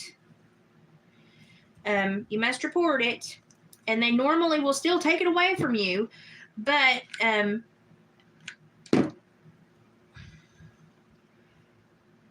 it's just one of them things. Any bird of prey or a raptor must be reported. And I certainly don't want yins to get tangled up in something that would cost you a federal charge. It's strange. You know, and I mean, even the black bear around here that they hunt, they have to be so careful. And they have to check on the tanners and the hunters, and the teeth have to be sent in to the TWRA for studies. And the teeth have to be sent in for studies, and let me glue this for a second before I lose my train of thought. And they actually come and check on the people that tan the hides. Of course, we have a game warden here, it seems like every other week, so it's not a big deal. But they check on the people that tan the hides. They make sure that no other... Ow, that was hot. Ow, that was hot. They make sure that no other body part is being used and no organs are left intact, and they all have to be disposed of correctly. The hunter is the only person that can keep the carcass after it's been tanned or mounted, and everything else has to be disposed of according to state and federal law. And they can come and search your premises at any time to make sure that you are complying, and which is great because I know they need to monitor these animals, and that, you know, there are black market issues, and, you know, I get it. But it's just sad that, like, if somebody hits a bear on a highway, that per state law, it has to be drug off the highway and allowed to rot. It can't be, like, butchered and given to hungry families like a deer. And that's how my state functions. And I just think it's sad because there could be so many families fed by one carcass that is hit by a vehicle, and we have them hit by vehicles all the goddamn time. But they certainly will not allow it. And so it's just sad because there's so many people that could be fed and blessed by that animal, and they just will not allow it. So, but I also understand that because of the black market, they have to really maintain and watch. And I do appreciate that they do that, but it's still a shame that they can't be used in any other way. Okay, he's got an extra long hanger. He has, I've got glue on him. Overlook the glue. I'll have to get off of him. So there's his nose. He's got a little mustache around his nose. He's got a fox beard. He's got a flannel band around his hat. He's got an extra tall leather hat with wild turkey and ornamental turkey feathers in his hat, and an extra large hanging cord. Is he not adorable? Y'all, I'm sorry. Oh, and in the back, his hat buttons. So I didn't lose that detail. I made sure I just smacked myself in the face. I made sure his hat buttoned in the back. So now I've got to get all the glue off of him and set him here. I want David, when he comes in, to be able to see how many I've made, to know that I have worked my honey off. But I am probably fixing to call it an evening because I am tired. Y'all know how to spell that. Tired. I have had a big day, and those storms came through and really zapped me. And I've not felt well. I'm trying to gather up enough energy to where I can visit Mom and Granny. And that's such a jaunt down the hill. And it's scary because I have to do it all on my own. And I have to leave when David's still here, but I have to come home when David's not. And so if I overuse my legs, then I end up facing my stairs all on my own. So let's see. Leather, hat, turkey, feather, fox beard, gnome. Okay. I try to always put what they are because people don't know, and when they can read it on the tag, they don't feel as bad as if they have to ask me 5,000 questions. So I try to put it on the tag so that they can read it and not... Because a lot of people, they don't want to admit they don't know what it is. And so they will walk away not knowing rather than ask a question. So I always try to write it on the tag so that they can read for themselves and not have to feel that they rely upon me for their information. 1, 2, 3, 4, 5, 6, 7, 8. I made 8 gnomes tonight while we've been live. So that's been pretty good. That's a good amount. Oh, thank you, Bubbles. I thought he was awful cute. I like the weird ones, though. I like to have things that nobody else has in my house. If you see my video the other day where I did the thrifting Monday when I was going to the doctor, I stopped and did a little 15-minute jaunt thrifting. Because I got called, told they were so far behind, so I did a 15-minute thrifting jaunt before I went there. I buy strange stuff, and my house is like a conglomerate, eclectic, weird vibe, but it works for me. So I do comedy crafting. Some nights I'm funnier than others. Most nights I do some like I don't know, existential, theological, I don't know, and I mean, I have my master's in psychology, so I do some psych rambles as well, but I do like to be funny because I have a very strange way of looking at the world. Do y'all's husbands turn into babies when they get sick? Yes. Yes, and mine is a 6 foot, 240, 50-pound baby, yeah. It doesn't ever stop. So we've hit the grand old age of almost 45, and he's still a big baby. It doesn't stop. And he looks like Grizzly Adams, but if he gets a cold, the world ends. Yeah, you'll miss the one, and I know. I tell myself that a lot. I'm like, I'll miss the one, and one day I really will. And I always try to embrace every day because you never know. I mean, you just never know which one may be called first. And, you know, out of all my friends, I really thought that I would be the first to go. And we lost honestly what we would have deemed the healthiest one first. And that was strange for us. That kind of shocked us all. And so we all take much more time to call and visit and check on each other now. So that's been one good thing that came out of that. But you just never know. Life is, if you ever lay down at night and truly think about how fragile life is, it's honestly a scary thought. And it should really ring everybody's bell and make us love each other more and show more affection and kindness. But for some reason, I just don't think that the human experience is what it used to be. And that's sad, but I guess it kind of is what it is at this point in humanity. I hope that it changes. I hope that the hardships we're facing now creates a younger generation of kids that want to correct and create a new momentum, and that hard times will create good people again. But y'all, I don't know. I think about that a lot.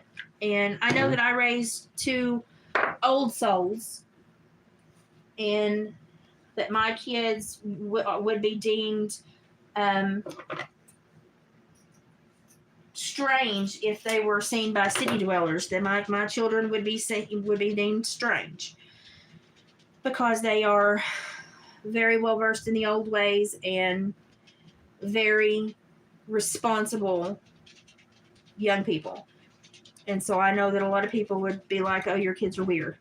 But I really hope that at some point we get back to being better humans. And, I watched that How to Hunt channel that Steve Isdell.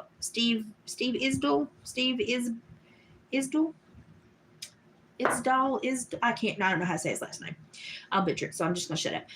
But he has a very good channel, and he talks at length about society's woes and the things that he feels are going wrong and the things that he feels we need to correct. And I agree with him on almost every point he speaks about. And I'm totally in the amen corner on almost everything he talks about. And it's amazing if you listen to him at how he has been socially attacked for simply having a different perspective and a much more open perspective on science and the world and certain things. And it's really strange that someone who is just trying to be honest with how he views the world is being attacked for sharing his honest view of the world. And it's like, wait, why do you care? Why do you care about how someone sees the world? We all see it differently. Literally, our lobes in our brain all compost things differently. So why do you care that someone sees it differently than you? Why is that a thing? Why should that be a concern? And why should it lead to threats and callous behavior? And why is that an intimidation issue for certain people and certain groups of people? But he's very honest about what he goes through, and I certainly enjoy when he shares kind of what's going on in his world, because it's really amazing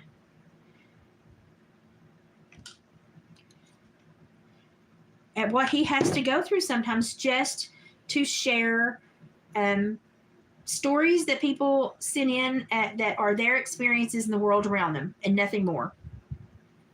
And it's like someone cares enough to cause you that much anguish simply because you experience the world differently. And it's like, when did we get here? When did that become a thing? When did that become necessary? I'm making this last one because it was the last disc on the table and I hated to leave him as an orphan. So I'm putting him together because he was the last one on the table.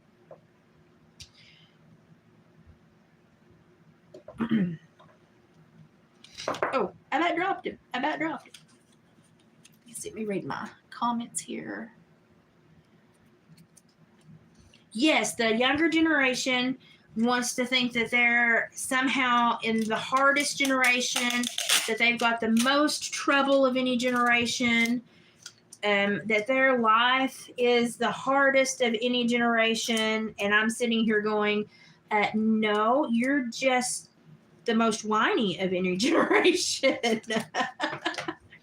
I'm like, it's completely, you've got it all backwards. You've got it good.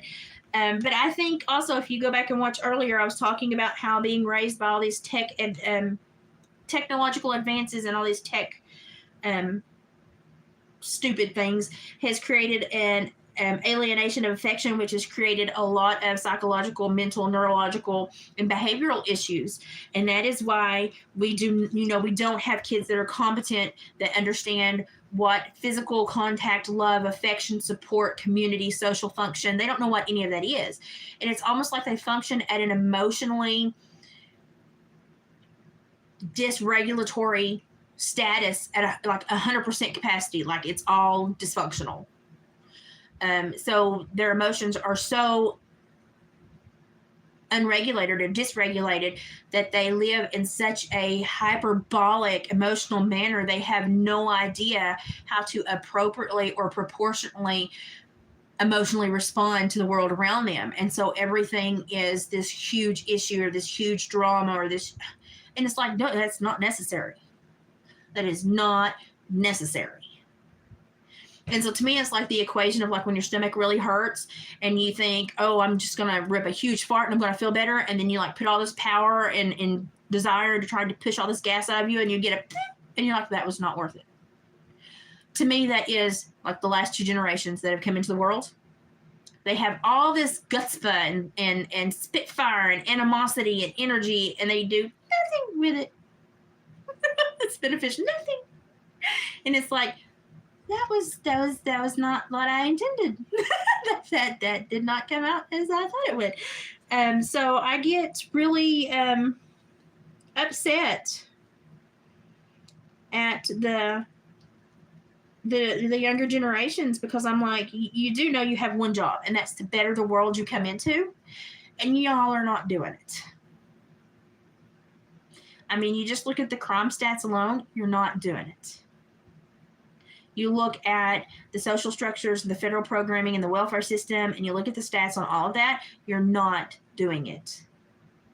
And to be quite honest, for a lot of the welfare and the federally funded programs that were supposed to benefit society and help both parents work, but we can look at 40 to 50 years of stats now. We understand that the longer we've had these federally funded programs that both parents can work, the bigger the crime stats have got. So why are we still funding federal programs if it's a waste of money, if it's not working? Why don't we just give parents an income to allow one parent to stay home to raise the children, rather than put that federal funding into daycares and other child care centers?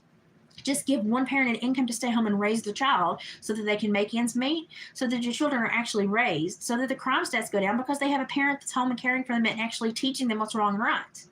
They're not going to a federal daycare, where nobody is a parent, nobody's really teaching them anything, nobody's providing structure that's necessary, nobody's role modeling appropriate behavior. They're just herding cats. It boggles my mind.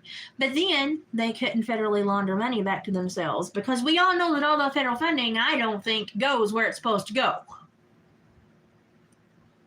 So you gotta look at it and say, this is what I think. This is my opinion on that. I may be wrong, but this is how I'm seeing it. And I certainly would love to see a better world, but they've been working this pattern for 40 years and it's not done any good. So but for some reason we're still milking the same cow. Don't know why. I mean, if the milk's bad, why are we still latched on to her? But it's what everybody's used to, and it's what everybody accepts, so it's what will continue. I try to be picky and not accept a lot of things, because if you accept it, it will continue. So I try to not accept a lot of things, because a lot of things I don't want to continue. But sadly, society has... They've turned into the nosiest, most vocal people that will then show absolutely no physical support or physical momentum behind their whining. But they will get on the internet, spend hours to create content to attack people, ridicule people, or create views based on the expense of someone else's happiness. And they'll spend hours editing and hours creating costumes and hours creating backdrops and green screens, because they need money and they want to create content and they want to have fame and they want to feel better about themselves, but they can't spend 2 minutes to call a congressman or a senator or a representative and leave a voicemail about, hey, you need to do your job. You're not representing your constituents. You need to do a better job, and this is what I would prefer to see. And if you would like to speak more, please feel free to call me at. They can't do that. They can't go to a school board meeting. They can't speak out, about faulty foster parenting scams and CPS scams that have happened all over this nation. Right now, according to the stats, and everyone go Google this, but there have been like 20-some thousand children, illegal immigrant children, that have crossed over illegally, that have been lost by our government. And that was on the news the other day. You can Google that and find that. They've been lost. Lost. They were counted, basically tagged when they crossed over the border, and then they were funneled somewhere and blipped off the radar. 20-something thousand children. Just blip. We don't know where they are. Oh, but you send 50 to a sanctuary city, and Governor DeSantis is trafficking people. And it's like, hang on, let's look at the real numbers. Let's look at the real stats. Let's look at really what's being done to take advantage of this population. Let's really have the hard conversations. And I don't think we're having the hard conversations. And I think as a society, a lot of people are terrified to have the hard conversations, because they can spend a lot of time to attack others and to prey on others' happiness and to prey on people and use them as examples and use them as content. But to actually have a negotiation, a communication, or a rebuttal to their behavior, you're horrible. How dare you attack me? Excuse me. You created the issue first. I'm just acknowledging it, saying I don't appreciate that and that we need to talk about this. Don't talk to me. You're mean. Oh. You spent 7 hours creating a nasty video about me. I'm just saying I don't appreciate it. I don't want you to do that again. And, oh, she's attacking me. And it's just like, this is the adults that are supposed to run our nation. I have more confidence in my pug zoo. And he licks his own winky. Just saying. So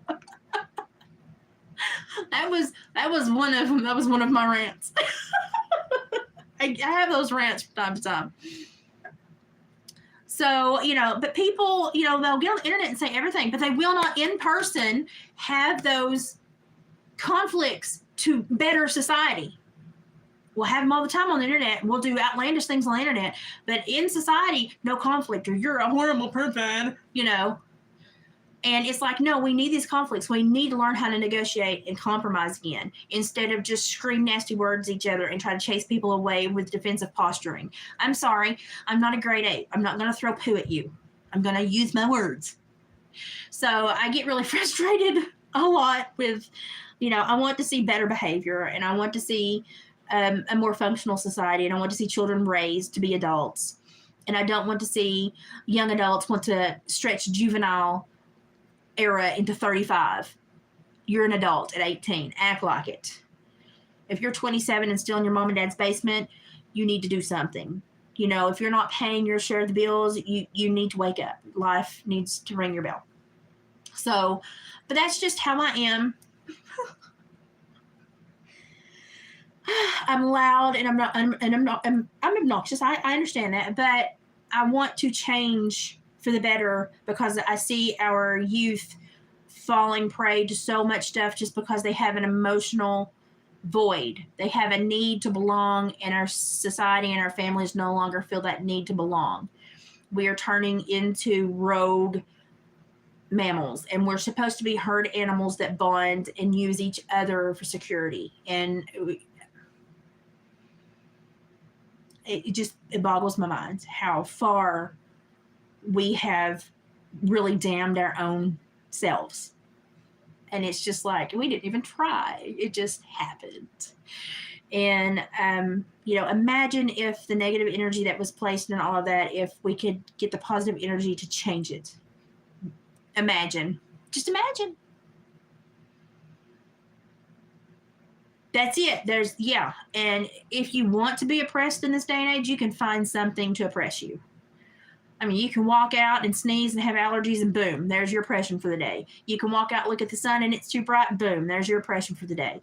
It's just like, stop searching for things to wound your soul. You're going to run gonna run amongst enough of that on your own in life. Stop trying to wound your own soul. Try to find the things that are positive and that bring meaning to your world. And that way, when you run across something that does wound your soul, you have the positive energy to fix it. Stop trying to create a black void within your soul. Because really, all you do is offer yourself up to negative energy when you do that. And I can't explain that enough to people that, they believe in, like my great grandma and creator, and she would talk about creator, and she would talk about the bad things, the bad places, the bad people, the black, and I would be like, I took it as truth because I was taught both from the native side and the biblical side. If you believe in one, you have to believe in the other. And there's so many people running around treating everything as a fairy tale, but when you really go back and you read about historical documentation and you read about the research and the geological studies and everything they've done to really study history, there's so much truth that they don't really want you to really research and know, and you need to research it and know it, because it is very much truth.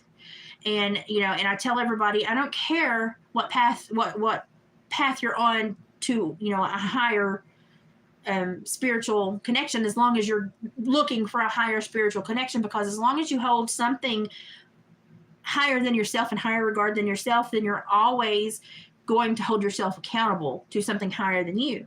But if you are the only thing you're concerned about, if you are your priority and the only priority, that will take you to a dark, very ego-driven, bad place very quickly. And those are the people that when I counseled and when I supervised parolees and I did the murderers and the violent offenders, those were the people that were truly violent, truly void of the mental capacity that I thought they should have to really function within society. And so I don't care if you pray to your cat booger. I just want you to hold yourself accountable to something other than you, because that makes you look at yourself from a different perspective.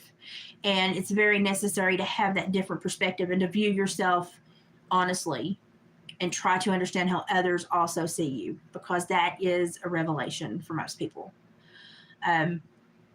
I am this wherever I am who I am. Y'all saw that on my video where I went through from the other day. I am just as loud and annoying in person as I am on here. I'm the same person. Continuity it's what I do. And I find so many people that are not consistent. And I wonder how exhausting it must be to have 3 or 4 different versions of yourself that you have to present at different times. How horrible your life must be to think that who you are is dictated by others, geological places, or financial capacities of others. That would be horrible to think. That I can't imagine, but people do that, and it frustrates me. See, I talk and I learn gypsy with my iambic pentameter with my southern twang. I just send her to sleep. You can't, but here's the thing. You need to dry them, check them, and honestly, it's best to check them and to crush them and to ground them and to mix them with other flour and to use them, and it will give a good nutty flavor to your breads and stuff. But you want to use about a 1/4, no more than 1/3 to 2/3 mixture. So the smallest of the acorn meal and the rest of the flour. But always do your research of your trees, your acorns, and any diseases or anything that may be growing on your local trees, because those things are real and you need to be educated about it. I am the wife of a lumberjack. I know that much. So always, sometimes the best person to call is the Soil Conservation District, because they can tell you of every disease in the area. Words of wisdom. So I have so much useless knowledge crammed in my head. When I retired due to my health, I really tried to like defrag my brain and like empty files, but it wouldn't work. So apparently, I paid for my education and it stuck, but it's just there now, and I don't feel like it's benefiting anyone. And I'm like, I have files upon files in my noggin, and boy, I wish I could empty some of it out, and but I can't. So useless knowledge is my thing now. Hoping my glasses are in tomorrow, because I bought 4 books last week that I really want to read. Although I have like 7 in rotation that I'm trying to read right now. But I got some like early 70s and early 80s psych books about depression and antisocial behavior, and I'm going to compare them to the newer psych writings on depression and antisocial personality behavior issues. And I'm going to see just if we've grown or if we've worsened. That's what I want to know. I want to know how the perspective has truly changed. When I read, I like to read Jung and Carl Rogers. I don't read Freud. I think Freud was a pervert who had way too much time on his hands. I've never learned anything about Sigmund Freud that made me think he was a nice guy that had any kind of knowledge at all. He's just a dirty old man. I'm sorry. Hate to best y'all's bevel. I've studied him at length, and I just think he was before his time, and he's just lucky he didn't end up with a charge and an ankle monitor. I don't think the man was a wise man at all. I think he was a dirty old man. That's my opinion. I'm allowed to have it. But I read, there's a lot of the early psych fathers that looked into certain behaviors that I'm like, I'm onto you. You're a dirty old man. So I think there was definitely a dark spot in the beginning of psychology. And I know that there were some studies and trial things done that were not kosher at all. And you can do a Google search and read about a lot of those. But I like to read and compare the manuals from like late 60s and 70s and 80s to now, and like the 20-30 year gap, and be like, do y'all see the difference? What's going on? All that stuff. Oh, I see a bunch of messages retracted. Uh-oh. Did somebody say something, or did somebody get mad at me? I'm making good sense. Every once in a while, blind hog finds an acorn every once in a while, I guess. I don't know. Bubbles had a bunch of messages retracted. I don't know what happened. Bubbles, if I made you mad, I'm sorry. We can talk about it. If you just said something that somebody thought didn't need to be posted, it's okay. We got to learn boundaries. Sometimes we don't want YouTube to go into attack mode. They do that so much willingly on their own anyway. We just have to be careful sometimes. I'm not always someone that you can agree with, but I think that's what makes me special is I still want to hear your perspective. As long as you can state it respectfully, I still want to hear it. Because sometimes I get taught things. Sometimes I'm 44 and I'm still learning. And sometimes I need a different perspective, because sometimes my perspective is not the best perspective. But I have to go with the best perspective until I find a better one. And that's why I always try to be kind of like the stupidest person in the room. Okay. So, you're not blowing up chat, honey.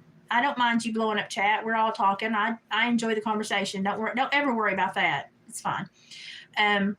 But I always try to be the stupidest person in the room so that I have nowhere to go but up, because then I'm going to learn from everyone else in the room.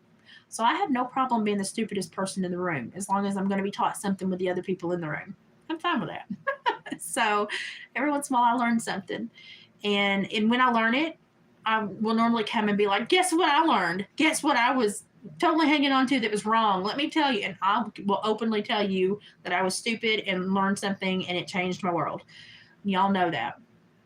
But yeah, communication is key. So never worry about blowing chat up. I enjoy it. I enjoy seeing everybody's thoughts. So, yeah, don't ever worry about blowing chat up. We like it. We like to talk. we like to get perspectives and points and opinions. And, yeah, as long as it's respectfully submitted, we don't mind. So, I think a disagreement is sometimes the most beneficial thing you can have with someone because it teaches you a lot about that other person. So I don't even mind disagreements. By the time I sleep on it and wake up the next day, I'm over it. I don't carry a lot of burdens from one day to the other. I figure if the good Lord wanted me to pack him, he would have put a bigger trunk on me. And I got a pretty big one, but he certainly did not give me the capacity to carry burdens from one day to the next. So I don't pack burdens in my trunk. Right now, I'm just packing winter fat. And I think that's what he meant it for because I think it looks darn good on me. This is going to go downhill really quick if I keep getting tired, but gosh, it is almost midnight, so I've still got about an hour before Dave gets home, but I'm going to make Gypsy laugh. I'm going to try to let Oscar go outside and clean up my workspace. I'm going to be doing this again tomorrow. If I sleep better tonight when David gets home, then I will try to do an earlier live and a later live because I've got a lot I've got to get done. I'm also trying to finish a squirrel wall hanging. I say the strangest things. It's a tanned fox squirrel wall hanging that I've been looking at for a year, trying to figure out how I want to finish him, and I have an idea. I don't know if it's going to work. In my head, it works, but that doesn't always translate. Y'all know. But I'm going to try to work on him tomorrow, and I think actually I'm going to wait till Saturday and take my Dreamcatcher stuff with me Saturday and sit there and weave that Dreamcatcher I'm going to give away Sunday. I'm going to weave it while I'm at the vendor sale Saturday because since I have to sit because of my legs, at least if I'm sitting, I will be busy with my hands weaving something. And maybe that will make people want to come over and see what I'm doing and buy something. Who knows? And if I can put the windows open tomorrow, then there's a possibility I may be making a couple items of resin jewelry, possibly. We will see. The filigree basin earrings that I made were bought almost immediately when I posted them and went to Nebraska. Oh, and for you people who heard me say I'm out of quilts, I'm not going to part with anymore, and I'm not going to make any more, and I'm done for the winter. Y'all know how I eat my own words like every other day. Well, I ran across somebody that had cut tons of little 3x3 and 4x4 squares. And I hate cutting out the fabric. I hate cutting fabric. Even though I've got one of those rolly zippy thing, I hate cutting fabric. And they had all of this, bags and bags. Like 2 or 3 queen to king quilts cut already.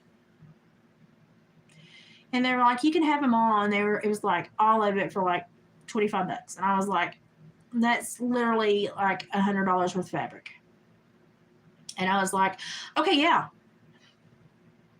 And then I realized I just conned myself into making more quilts because when I get the cut squares home, I will be driven by force within myself that was bestowed upon me by my mother to have to join them to make a blanket. It will be this primal urge within me to get out the Kenmore and put them together. And I'll end up with more quilts. But Lord, I hate cut fabric, and I love the little block square on the quilts. Those are my favorite quilts, but I hate cutting them out. I hate it. Like I grumble when I'm cutting quilts out. And since she already had them all cut out, and there was a very beautiful green, like one of the bags was all green. And I was like, oh, that green would go with all those others. And it was my favorite shade of green. And I bought them. I could smack myself right now because I know as soon as I get them home, I'm going to pick them up Saturday. Good night, Pocahontas. As soon as I get them home, I'll be sewing. And there I'll be making more quilts. And I'm not going to keep anything I make because my chests are full and all of my racks are full. I can't keep anything I make. I don't have any room. So as I make them, I will toss them up. And it will take me no time to piece them because I will zip right through them puppies as soon as I sit down at the sewing machine. I've got a system when I sew them. And even if I'm sitting in the recliner, I've got a system. I get through them real quick. So I probably will have 1, possibly 2 more quilts by Christmas for sale, probably by Thanksgiving. Honestly, as soon as I get this stuff home, I'll be zipping through it. On my bad days, I'll be sitting in the recliner hand sewing. On my good days, I'll be sitting at the table sewing on the Kenmore. It's going to happen. I'm going to have 1 or 2 more quilts. I'm going to go for kings because I think I have enough for kings in all those bags. I have some stripping material, but I think I'm just going to do a just conglomerate all patchwork and then border because I love the punch of all the patches, and just do an old-timey. I'm not going to try to do anything fancy. I'm just going to do an old-timey block quilt. That's the ones I love, and that's what I like to make. So I did it. I bought bags of 3x3 and 4x4 squares. And David was like, okay, well, they sell good, so that's fine. And I was like, yes, but do you know how much work? Do you know how much work that is? And he's like, well, you seem to enjoy it. It's a compulsion, and I blame my mother. Granted, it's a healthy compulsion compared to most, but I blame my mother, and so there will be more quilts. But I couldn't say no to $100 worth of fabric for $25.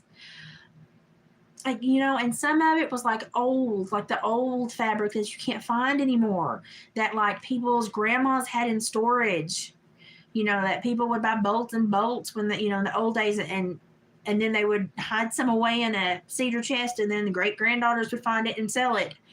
Those fabrics the ones I love. So I bought them. I'll be making quilts. I really could smack myself right now. So, but it will happen. So I'm sure as soon as all of this stuff dies down and we do some Christmas crafting, I'm sure that on my odd days off, I will be quilting again. I'm turning into my mom. I don't think we're anything alike a lot of the times, but then when I do things like that, I'm like, oh, there she is. There's my mom. She's hiding, but she pops out when the fabric shows up. So there will be more quilts. So I'm excited, though, because Jamie should be getting out of the quilters here any day. I'm waiting for the call. I know she's been busy, but I'm waiting for the call. I'm so excited to share the finished one of that with you all and to get that shipped to her because she has kept me in jelly all year, and divinely delicious jelly. I'm spoilt rotten by Jamie. She's great.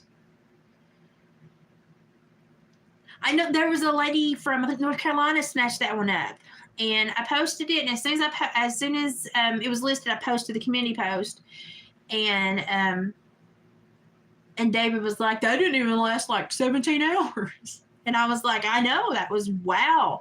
And I don't think it's that I make like supremely beautiful quilts. Like, well, the one that I made for Denise it's one of my favorites I've ever made. But I just make the old Appalachia patchwork, use what you got quilts. But I think people like knowing who made it and having a piece of me and my personality sewn into that quilt in their home. And I think that's why people like my quilts so much. But I also don't price them as high as most people price them.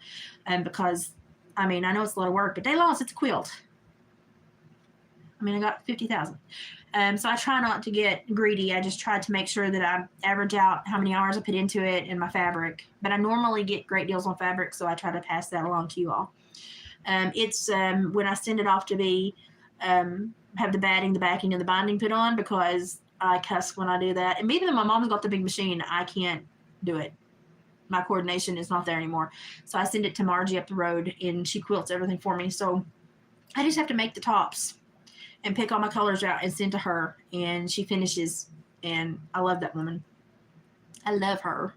She saves me the worst part, because my hands, I cannot like curl, bend, hold, and sew the binding anymore. So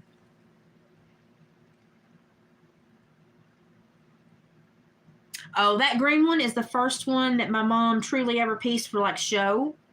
My mom made hundreds of quilts in her day, but that's the first one she ever pieced fancy for show. And I swapped it. I told her I was going to swap it, and so she begrudgingly allowed me to swap it. I will never part with that quilt because my mama made it, and it was like the first really spiffy quilt she ever made. She's made every quilt behind me except for the one on the very bottom, and that's just a Western blanket that was hand quilted together. Yeah, my mama made that, so it will be with me until I leave this world. And then it wouldn't surprise me if somebody tried to cram it in the box with me, to be quite honest, because it's been with me ever since I was a teenager. So one day I need to get out my Nanny Clara quilt and show you how well loved that quilt is. And I know I need to have it patched, but I hate to take away all the memories and all the time that I've spent with that quilt that shows every hardship I had where I snuggled into it and cried and it made me feel better. So part of me wants to fix it and repair it, and part of me just likes to look at it and know that me and that quilt have been through some stuff. But I need to get it out one day and show you all how dilapidated my Nanny Clara quilt is, but how much I've loved it through the years. And it reminds me of my Nanny Clara. And it will hang on my wall, even if it's just a little rag left. It will hang on my wall as a prized possession as long as I have a piece of it left, because that woman was nothing but true love and light. She was a blessing. She was the sweetest woman I think I've ever met in my life. She was wheelchair bound the last several years of her life, and we would go get her and haul her to church and back, and we would have Sunday dinners at Nanny Clara's, and we would all pitch in and make it and then clean up the house. And I loved every minute I spent with that woman. She was so smart. Just the common sense was just, her shortcuts in the kitchen were just, I was like, duh. I learned so much from her. She was a phenomenal person. She was married for 68 years. She just impressed me in every facet of her life. She impressed me. I have kept my eyes open for a blue jean quilt. I have. You don't find them anymore. But I've been keeping my eyes open. I looked at the 127 sale, and I've been keeping my eyes open. And if I could run across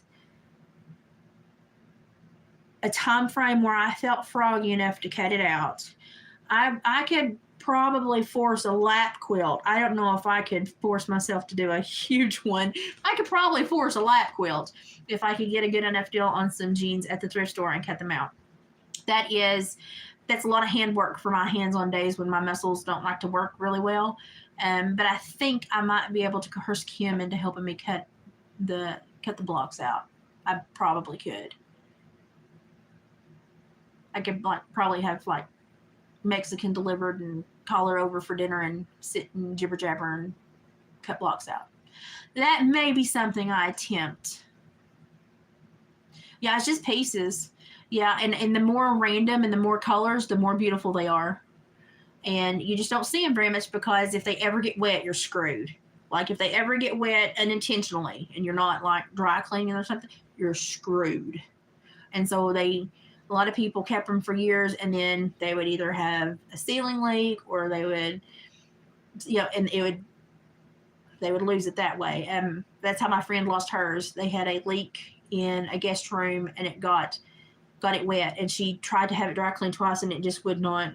It was never the same, and she was like, I just had to throw away. She had that thing for 26 or 27 years. Her grandma or great grandma had made it, and she cried the day she had to let it go. But I could potentially think I could do like a lap quilt or a couch blanket. I might be able to get one of those done. I just couldn't do a huge one. The sewing too, the needles and the sewing machine and the weight if you're trying to machine sew, the weight and everything, it gets cumbersome at times. But I have been keeping my eyes open, because if I ever do see one, I'm going to snatch it up. I'm going to snatch it up, and I'm going to be like, Denise, look what I found. But I have been keeping my eyes open. David has been too. So, yeah, that's one of those goals I'm on. Yeah, it was heavy. I love weighted blankets. So I've always enjoyed blue jean quilts. I've always enjoyed them. They're always cozy. I love a weighted blanket. I love a heavy quilt.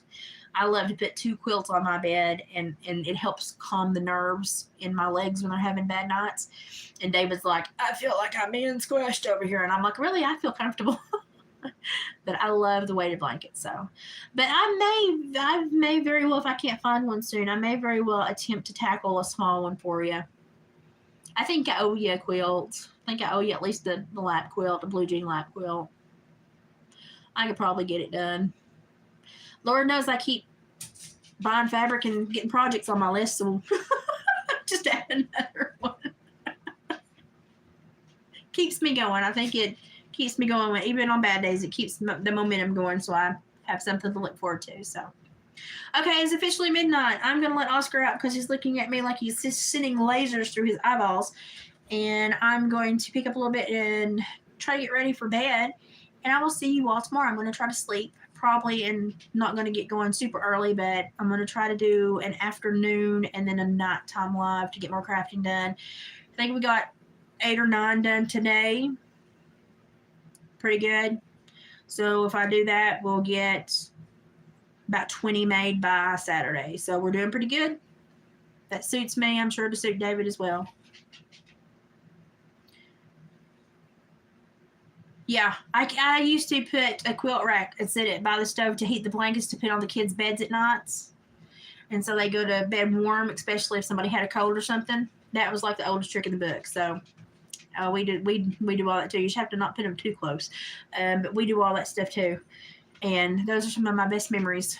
Snuggling into a warm bed and then snuggling my kids into a warm bed with a warm, toasty quilt. Good memories. I think everybody needs to have an Appalachia experience like that. I think we have some awful good memories that we carry through life that other people never get to experience. So on that note, I'm going to lock down my house for the night and go snore for a bit. But I love you and thank you for spending time with me. And we'll do it again tomorrow. We'll see what kind of mood I'm in tomorrow. Let's all hope I sleep. And we'll get all this crap done as long as my body holds out. I apologize for Monday and Tuesday. I just did not know this weather system was going to create cluster migraines. We even had the old coal pans. My family, we still had the old coal pans that stuck under your blankets. I was terrified of those things, but people still used them. And they had the little boxes with the grates on top that you would sit your feet on. If you're working on something, you'd sit your feet on and it would go up on the woman's feet and up her dress to keep her warm. And so I saw all these things being used and grew up knowing what they were. And I was just like, it was normal. And now that I'm older, people are like, that's not normal. And I'm like, I think I'm lucky because it was normal. I think I've got a glimpse of like an in limbo generational time gap that not everybody got. And I think I got the wisdom of a few generations compressed into one, and I got lucky. Yeah, we were poor too, and we used what we had. You get really creative when you got no money, you get really creative. But normally that's also when like the best things happen in your life is when you're forced to be creative and you're forced to pinch pennies and cut corners. I think that's when you really kind of figure out what you're made of. So I think hardships are not entirely bad things to have. So I may be strange though. Okay, Oscar's got to go potty. I love you guys. We'll do it again tomorrow night. May do a giveaway tomorrow. I've got some stuff I'm working on. May do a giveaway tomorrow. But I do have to run to the post office first thing in the morning because I broke my box into 3 pieces when I tried to pack my quilt today. And it was at 11:27 and they closed at 12 and I wasn't going to buy another one. So David's bringing one home tonight. He went to grab one before he went to work. And so I'm going to go to the post office first thing in the morning. And then we'll start crafting again. And you'll probably see me a couple of times tomorrow. By Saturday, I'm going to be exhausted. But as long as my body's working, I'm going to roll with it because I had 2 days down. So I will see you tomorrow. Denise, yes, we slept litters on the bed at one time too. You're always closer with your cousins then because everybody had to stay warm in the winter. So we all piled into the same bed. I understand everything you're saying. That was the way I was raised too. Y'all have a good night. Sleep well. Be positive. Think positive thoughts before you go to bed. Wake up and be thankful for at least 3 things. And I will see you guys tomorrow. And we'll get back to more gnomes. I'm creating my own little village and I am their king. I guess I'm their queen. I'm Freddie. Night, y'all.